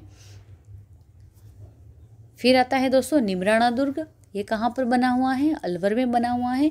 आपको ये सिर्फ नाम याद रखने हैं कि राजौरगढ़ का दुर्ग कहाँ पर बना हुआ है, अलवर में बना हुआ है। ये एक आधी चीज़ें हैं। नीलकंठ महादेव मंदिर कहाँ पर बना हुआ है, ऐसी चीज़ें ये आपको याद रख लेनी है। फिर आता है निमराना दुर्ग। ये कहाँ पर? ये भी अलवर जिले में है। 15वीं शताब्दी में बना है, लगभग 1464 ईस्वी में। पृथ्वीराज चौहान के वंशज नीमूमेव के नाम पर बनवाया गया था। इसे चौहानों की एक शाखा द्वारा नियंत्रित किया गया निमराना दुर्ग को। यह इसकी उपयोगिता क्या थी? यह दिल्ली जयपुर मार्ग पर प्रमुख सामरिक चौकी के रूप में कार्य करता था निमराना दुर्ग। इसका नाम स्थानीय शासक नीमूमेव के नाम पर पड़ा था, इसलिए इसे नीमूमेव के नाम से इसे निमराना दुर्ग किया गया। फिर यह दुर्ग 7 मंजिला है, जो इसके रक्षात्मक और वास्तुकला की विशेषता है। तो ये चीज़ इंपॉर्टेंट है कि कौन सा दुर्ग 7 मंजिला है, तो कौन सा है? निमराना दुर्ग है। वर्तमान में इसका जीर्णोद्धार करके इसे विरासत होटल में बदल दिया गया है, जो इसके संरक्षण और पर्यटन उपयोग में आती हैं। नेक्स्ट आता है शाहबाद दुर्ग। ये कहाँ पर बना हुआ है? ये बारां में बना हुआ है। ये मुकुंदरा पहाड़ी श्रृंखला की उपशाखा पर बना हुआ है शाहबाद दुर्ग। निर्माण 1521 ईस्वी में चौहान वंश के मुकुट मणिदेव द्वारा करवाया गया था। हाड़ौती क्षेत्र में एक महत्वपूर्ण रक्षात्मक केंद्र था जो घने जंगल से घिरा हुआ है। दोस्तों हाड़ौती में लगभग जो भी दुर्ग बने हुए हैं, किले बने हुए हैं, लगभग सारे जंगल से घिरे हुए हैं। तो ये चीज़ इम्पोर्टेंट बनती है, ये चीज़ें। ये दुर्ग अपनी मजबूत अष्टकोणीय बुर्जों के लिए प्रसिद्ध है। इसमें कुल 18 बुर्ज हैं। दुर्ग में जामा मस्जिद और नौलखा महल भी बना हुआ है। फिर नेक्स्ट आता है खंडार का किला। ये कहाँ पर बना हुआ है? सवाई माधोपुर में बना हुआ है। ये रणथंभौर राष्ट्रीय उद्यान के पास पहाड़ी पर स्थित है खंडार का किला। इसके निर्माण के लिए स्पष्ट जानकारी नहीं है, लेकिन दोस्तों इसे रणथंभौर के चौहानों से जोड़ा जाता है कि इन्होंने इसका निर्माण करवाया था। और ये रणथंभौर दुर्ग की रक्षा के लिए अग्रिम चौकी का कार्य भी करता था, इसलिए इसे रणथंभौर दुर्ग की कुंजी भी माना जाता था। वैसे तो रणथंभौर दुर्ग की कुंजी जैन के दुर्ग को माना जाता है दोस्तों, लेकिन ये माना जाता था, ये इतना इम्पोर्टेंट नहीं बनता है। इस किले पर मुगल बादशाहों जैसे अकबर ने भी नियंत्रण किया, क्योंकि दिल्ली और दक्कन के बीच के मार्ग पर ये महत्वपूर्ण बना हुआ है। यहाँ वीरभद्र मंदिर, रानी का महल भी बना हुआ है। नेक्स्ट आता है डीग का किला, भरतपुर में बना हुआ है। अभी डीग में, वर्तमान में डीग में है, पहले ये भरतपुर जिले के अंदर आता था। जाट शासक महाराजा बदन सिंह ने इसका निर्माण करवाया 1722 ईस्वी में। इन्होंने निर्माण शुरू करवाया था बदन सिंह ने, और इसको पूरा करवाया महाराजा सूरजमल ने। इसको विस्तार दिया और इसे पूर्ण करवाया। और ये भरतपुर राज्य की प्रारंभिक राजधानी था डीग का किला, इसलिए यह किला जाट शासकों के प्रशासनिक और निवास का केंद्र था। ये मुख्य डीग का किला, ये किला अपनी अभेद्यता की वजह अपने भव्य महलों और उत्कृष्ट जल महलों के लिए प्रसिद्ध है। यहाँ स्थित जल महल अपनी विशेष फव्वारा प्रणाली और कृत्रिम वर्षा के लिए प्रसिद्ध हैं, जो ग्रीष्म काल में ठंडक प्रदान करते थे। यह मुगल और राजपूत जाट स्थापत्य कला के मिश्रण को भी दर्शाता है। नेक्स्ट आता है मैसरोडगढ़ दुर्ग। ये कहाँ पर है? चित्तौड़गढ़ जिले में है दोस्तों। ये चंबल और ब्राह्मणी नदी के संगम पर बना हुआ है। ये जल दुर्ग की श्रेणी में आता है। ये जल दुर्ग की श्रेणी में आता है। इसका निर्माण बेसा शाह नामक एक व्यापारी और रोड़ा चारण नामक एक सरदार ने मिलकर करवाया था, इसलिए इसे मैसरोडगढ़ कहा गया। उपयोगिता क्या थी इसकी? इसे व्यापारिक सुरक्षा दुर्ग के रूप में जाना जाता है, क्योंकि ये चंबल नदी के माध्यम से होने वाले व्यापार की सुरक्षा के लिए बनाया गया था। तो ये चीज़ आपके लिए, एक तो इसका निर्माण किसने करवाया, ये कौन सी नदियों के संगम पर बना हुआ है, ये किसके लिए बनाया गया है, तो व्यापारिक सुरक्षा के लिए बनाया गया। तो ये पूरा दुर्ग आपके लिए मैसरोडगढ़ दुर्ग इम्पोर्टेंट बनता है। इसकी विशेषता क्या है? इसे राजस्थान वेल्लोर कहा जाता है, अगेन इम्पोर्टेंट बनता है। जल दुर्ग की स्थिति में है ये। और जेम्स टोड ने इसके बारे में इम्पोर्टेंट कथन क्या कहा था? जेम्स टोड ने इसके बारे में कथन कहा था दोस्तों कि यदि उन्हें राजस्थान में कोई जागीर दी जाए तो वो मैसरोडगढ़ को ही चुनेंगे। तो क्वेश्चन पूछते हैं कि टोड ने ये कथन कौन से दुर्ग के बारे में कहा है? तो मैसरोडगढ़ के बारे में कहा है कि उन्हें राजस्थान में अगर कोई जागीर पेश की जाए तो वो मैसरोडगढ़ का नाम लेंगे। और ये दोस्तों मेवाड़ राज्य के लिए एक महत्वपूर्ण रक्षात्मक चौकी का भी कार्य करता था ये दुर्ग। नेक्स्ट आता है सोजत दुर्ग, पाली में बना है ये। इसका निर्माण 1460 ईस्वी में राव जोधा के पुत्र राव जोगा द्वारा करवाया गया था। मारवाड़ की जागीरी व्यवस्था का एक महत्वपूर्ण प्रशासनिक और सैन्य केंद्र था सोजत दुर्ग। इसका प्राचीन काल में नाम दोस्तों सौभाग्यपुर था। यह दुर्ग राव मालदेव मारवाड़ के शासक के अधीन रहा और बाद में जोधपुर के शासकों के नियंत्रण में रहा। इसके पास का क्षेत्र मेहंदी के उत्पादन के लिए विश्व प्रसिद्ध है। सोजत की मेहंदी आपने सुना होगा, इसको जीआई टैग भी मिला हुआ है, सोजत की मेहंदी। फिर नेक्स्ट आता है चूरू का किला। ये चूरू शहर में बना हुआ है। 1739 ईस्वी में ठाकुर कुशाल सिंह द्वारा बनवाया गया, इसलिए किला इंपॉर्टेंट बनता है। एग्जाम में क्वेश्चन पूछा जाता है कि चूरू का किले का निर्माण किसने करवाया, तो ठाकुर कुशाल सिंह ने करवाया। ये एग्जाम में पूछा गया क्वेश्चन है ना। ये बीकानेर रियासत की उत्तरी सीमा पर एक महत्वपूर्ण जागीरी केंद्र था। ये जागीरदार द्वारा बनवाया गया था। यह किला अपनी अद्वितीय घटना के लिए विश्व प्रसिद्ध है। 1814 ईस्वी में बीकानेर की सेना द्वारा गिरे जाने पर जब किले में गोला बारूद समाप्त हो गए तो ठाकुर शिव सिंह ने चांदी के गोले दागे थे। दोस्तों जब गोले ख़त्म हो गए थे, वहाँ पर गोले ख़त्म हो गए, तो वहाँ के जो जनता थी, वहाँ के जो भी लोग थे, उन्होंने अपने घर में जो भी जेवरात थे, सोने चांदी थी, वो ला कर दी थी। वहाँ से फिर उनसे ये सोने चांदी के गोले बनाकर, चांदी के गोले बनाकर फिर बाहर फेंके गए थे। तो इसे कहते हैं कि चांदी के गोले दागने वाला किला कौन सा है, तो चूरू का किला है। ये भी आपको याद रखना है। यह घटना आत्मसम्मान और शौर्य के प्रतीक के रूप में दर्ज है, क्योंकि राजपूतों ने अपनी अंतिम संपत्ति चांदी को भी अपनी मातृभूमि की रक्षा में लगा दिया था। और यह दुर्ग धूलकोट मिट्टी पर बना किला की श्रेणी में आता है। फिर नेक्स्ट आता है पचेवर का किला। ये टोंक जिले में है दोस्तों, पचेवर का किला। यह किला मालपुरा के पास बिसल देव चौहान के शासनकाल का माना जाता है, लेकिन इसकी वर्तमान संरचना पर जयपुर के कच्छावाड़ शासकों का प्रभाव रहा है। फिर धीरे धीरे इसका जीर्णोद्धार करवाया गया होगा, वो सारी चीज़ें रही होगी। और उपयोगिता की बात करें तो जयपुर राज्य की दक्षिण पूर्वी सीमा पर बना हुआ है। ये जागीरी चौकी थी। ये दुर्ग बनास नदी के किनारे स्थित है, इसलिए इसे जल दुर्ग की विशेषता मिली हुई है। ये किला अपने राजपूत और मुगल शैली के मिश्रण की वाली वास्तुकला के लिए जाना जाता है और वर्तमान में विरासत होटल के रूप में इसका जीर्णोद्धार किया गया है। हेरिटेज होटल चलती है अभी इसके अंदर। नेक्स्ट आता है शिवाड़ का किला। ये कहाँ पर है, तो ये सवाई माधोपुर में बना हुआ है शिवाड़ का किला। इसका निर्माण चौहान शासकों ने करवाया है। शिवाड़ किले का यह किला, उससे जुड़ा शिवाड़ कस्बा अपनी धार्मिक महत्ता के लिए अधिक प्रसिद्ध है। और इस किले के पास स्थित घुश्मेश्वर महादेव मंदिर को 12 ज्योतिर्लिंगों में से एक माना जाता है। तो ये चीज़ आपके लिए इम्पोर्टेंट बनती है कि इस किले के पास स्थित घुश्मेश्वर महादेव मंदिर है, उनको 12 ज्योतिर्लिंग जो है दोस्तों भारत में, उनमें से एक ज्योतिर्लिंग माना जाता है, जो यहाँ पर स्थित है घुश्मेश्वर महादेव का मंदिर। इसे अत्यधिक धार्मिक और सांस्कृतिक महत्व प्रदान किया गया है। ये क्वेश्चन एग्जाम में पूछा गया है, शिवाड़ का किला कौन से जिले में बना हुआ है, और ये सेकंड ग्रेड एग्ज़ाम में पूछा गया है। ये क्वेश्चन दोस्तों सेकंड ग्रेड एग्ज़ाम हुआ था 2018 में, तब ये क्वेश्चन पूछा गया है। यह दुर्ग और मंदिर का संयोजन क्षेत्र को तीर्थाटन और स्थानीय इतिहास का केंद्र भी बनाता है, यानी कि धार्मिक रूप से भी महत्वपूर्ण है। तो ये थे दोस्तों मुख्य इम्पोर्टेंट रूप से राजस्थान में प्रमुख दुर्ग। अब ये जो हमने पढ़े हैं उसमें से भी और इम्पोर्टेंट आपके लिए क्या चीज़ है जो बिल्कुल आपके एक हलवे का काम करेगी, आपके लिए एक बूस्टर का काम करेगी, कि जो हमने अभी तक इतना डिटेल पढ़ा है उसमें से भी और जो कौन से इम्पोर्टेंट किले हैं जो आपके वहाँ से इम्पोर्टेंट चीज़ें निकल कर आती हैं। चलो हम देखते हैं कि दुर्ग के बारे में याद रखने योग्य विशिष्ट तथ्य क्या क्या हैं। तो जो किलों से जुड़ी हुई अद्वितीय घटनाएं, उनके उपनाम हम देखेंगे। सबसे पहला दुर्ग है जैसलमेर दुर्ग। इसे सोनार का किला कहा जाता है, पीले पत्थरों पर बने हुए के कारण, और इतिहास में 2.5 शाखों के लिए प्रसिद्ध है, अर्ध शाखी के लिए ये दुर्ग प्रसिद्ध है जैसलमेर का दुर्ग। अगर आपको वहाँ जो भी चीज़ें पड़ी अगर वो आपको याद रहे ना रहे, वैसे वो तो चीज़ें आपको याद रखनी ही है इम्पोर्टेंट, लेकिन ये जो चीज़ें आ रही ये भी आपको और इम्पोर्टेंट याद रखनी है। नेक्स्ट आता है अकबर दुर्ग या फिर अजमेर।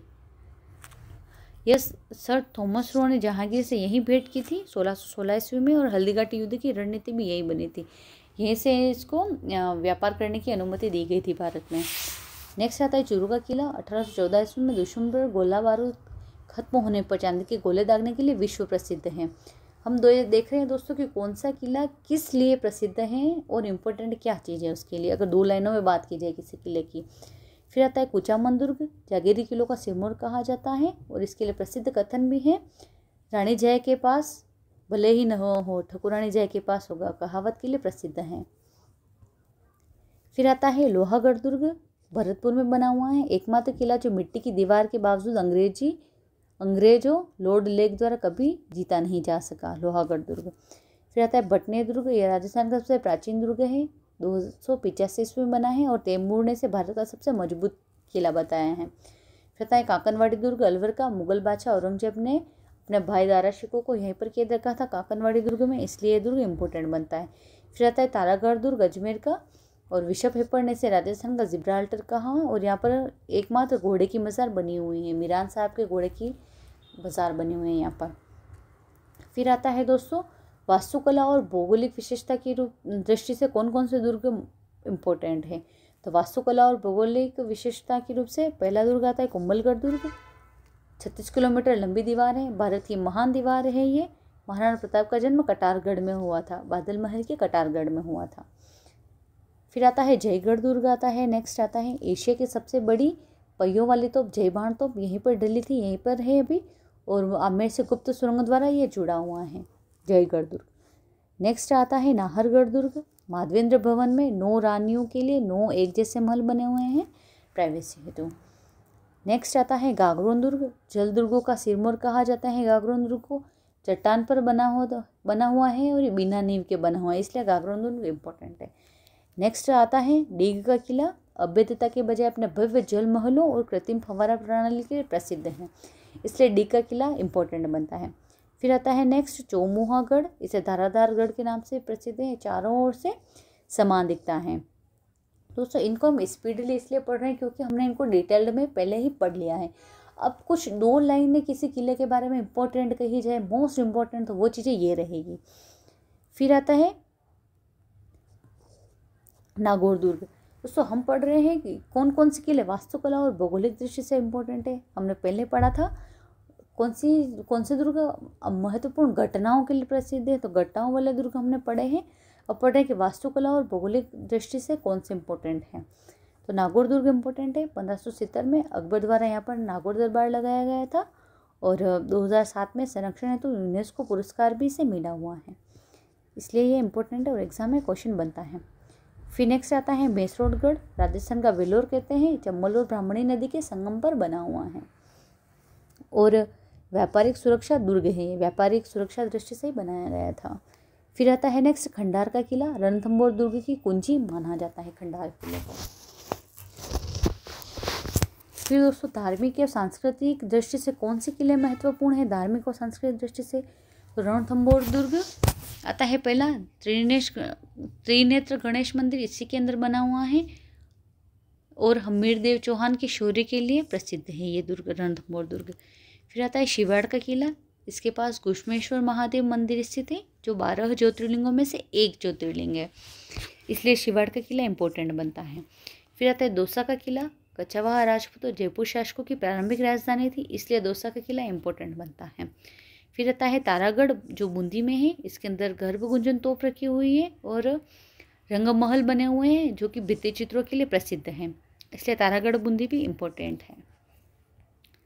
फिर दोस्तों हमने 3 विशेषताओं के आधार पर देख लिए हमने दुर्गों को इम्पोर्टेंट एक तो धार्मिक दृष्टि से देखा है, हमने वास्तुकला की दृष्टि से देखा है और एक इम्पोर्टेंट चीज़ देखी है हमने, एक और देखी है अद्वितीय घटना और उपनाम की दृष्टि से देखा है। हमने 3 तरीके से देखा है दुर्गों को। अब हम देखते हैं नेक्स्ट अब क्या इम्पोर्टेंट है। उपनाम और ऐतिहासिक कथन किस दुर्ग के बारे में क्या क्या बनाते हैं। दोस्तों अब हम अपनी क्लास अंतिम चरण में चल रही हैं, अब कुछ ही देर में अपनी क्लास ख़त्म होने वाली है। तो तारागढ़ दुर्ग अजमेर में बना हुआ है, इसका उपनाम क्या है और इसके बारे में कथन क्या प्रसिद्ध है। तो इसे राजस्थान का जिब्राल्टर कहा जाता है और किसके द्वारा कहा गया, तो ये बिशप हेबर ने इसको नाम दिया है, बिशप हेबर ने इसे नाम दिया है राजस्थान का जिब्राल्टर, तारागढ़ दुर्ग अजमेर को। नेक्स्ट आता है रणथंभौर दुर्ग। इसके बारे में कथन क्या है, तो यह दुर्ग बख्तरबंद है, अन्य दुर्ग नंगे हैं। ये कथन किसने कहा है इसके बारे में, अबुल फजल ने कहा है। फिर नेक्स्ट आता है गागरोन दुर्ग। इसे जल दुर्गों का सिरमौर कहा गया है और किसने कहा है, तो किसी अलग से पर्टिकुलर व्यक्ति ने नहीं कहा है, यह सामान्य प्रचलित कथन है। फिर है मैसरोडगढ़ दुर्ग। इसे राजस्थान का वेलोर कहा जाता है और किसने कहा है, तो कर्नल जेम्स टोड ने कहा है। फिर आता है कुंभलगढ़ दुर्ग की बात करें तो कटारगढ़ के बारे में कहा गया है कि इतना ऊंचा है कि नीचे से ऊपर देखने पर सिर की पगड़ी गिर जाती है और ये किसने कहा है, अबुल फजल ने कहा है। फिर नेक्स्ट आता है चित्तौड़गढ़ का दुर्ग। इसे किलों का सिरमौर और राजस्थान का गौरव कहा जाता है, यह भी सामान्य प्रचलित कथन है। फिर आता है जालोर दुर्ग।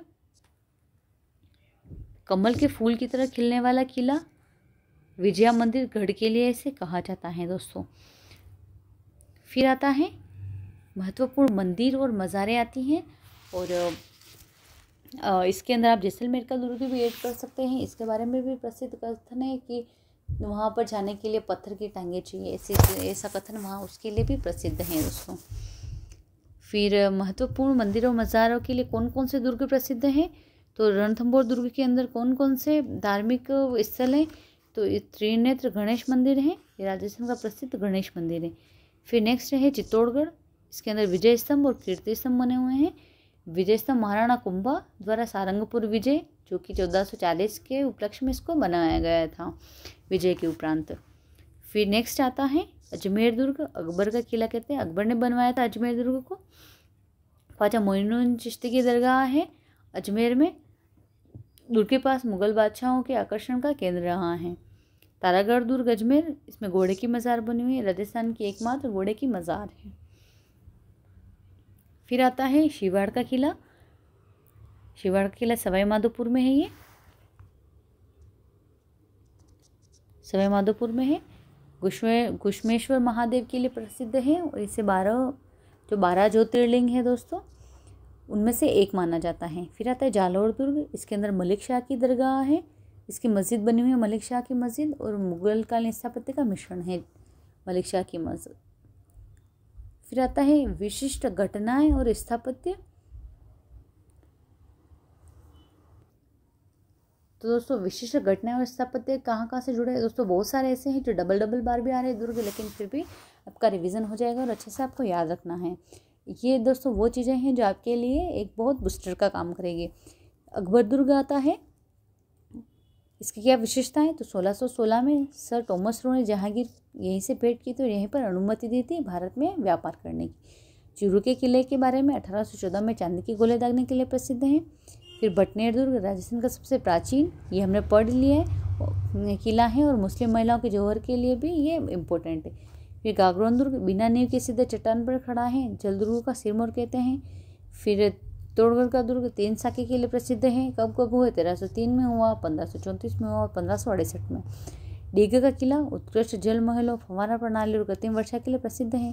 फिर नाहरगढ़ दुर्ग माधवेंद्र भवन में 9 रानियों के लिए एक जैसे 9 महल हैं। कुंभलगढ़ दुर्ग किले के भीतर कटारगढ़ में बादल से यहाँ महाराणा प्रताप का जन्म हुआ था। जालोर दुर्ग आता है दलदल मार्ग, आक्रमण के समय किले तक पहुंचने का मार्ग दलदल में बदल जाता था जालोर दुर्ग। ये थी दोस्तों हमारी आज की क्लास, जो कि आपके लिए बहुत इम्पोर्टेंट रहेगी आज की क्लास, क्योंकि दोस्तों ये जो क्लास है, ये क्लास देखने के बाद आपको शायद ही कोई और किले पढ़ने की ज़रूरत पड़ेगी, क्योंकि जो जो इम्पोर्टेंट बनते हैं राजस्थान में किलों की दृष्टि से वो हमने सारे कवर कर लिए बहुत अच्छे से। तो आपको दोस्तों क्लास कैसी लगी है, प्लीज़ अगर क्लास आपको अच्छी लगी है तो वीडियो को लाइक करें, शेयर करें, कमेंट करें और चैनल को ज़्यादा से ज़्यादा अपने दोस्तों में आप शेयर करेंगे और चैनल को आप सब्सक्राइब करें। थैंक यू, मिलते हैं हम नेक्स्ट क्लास में।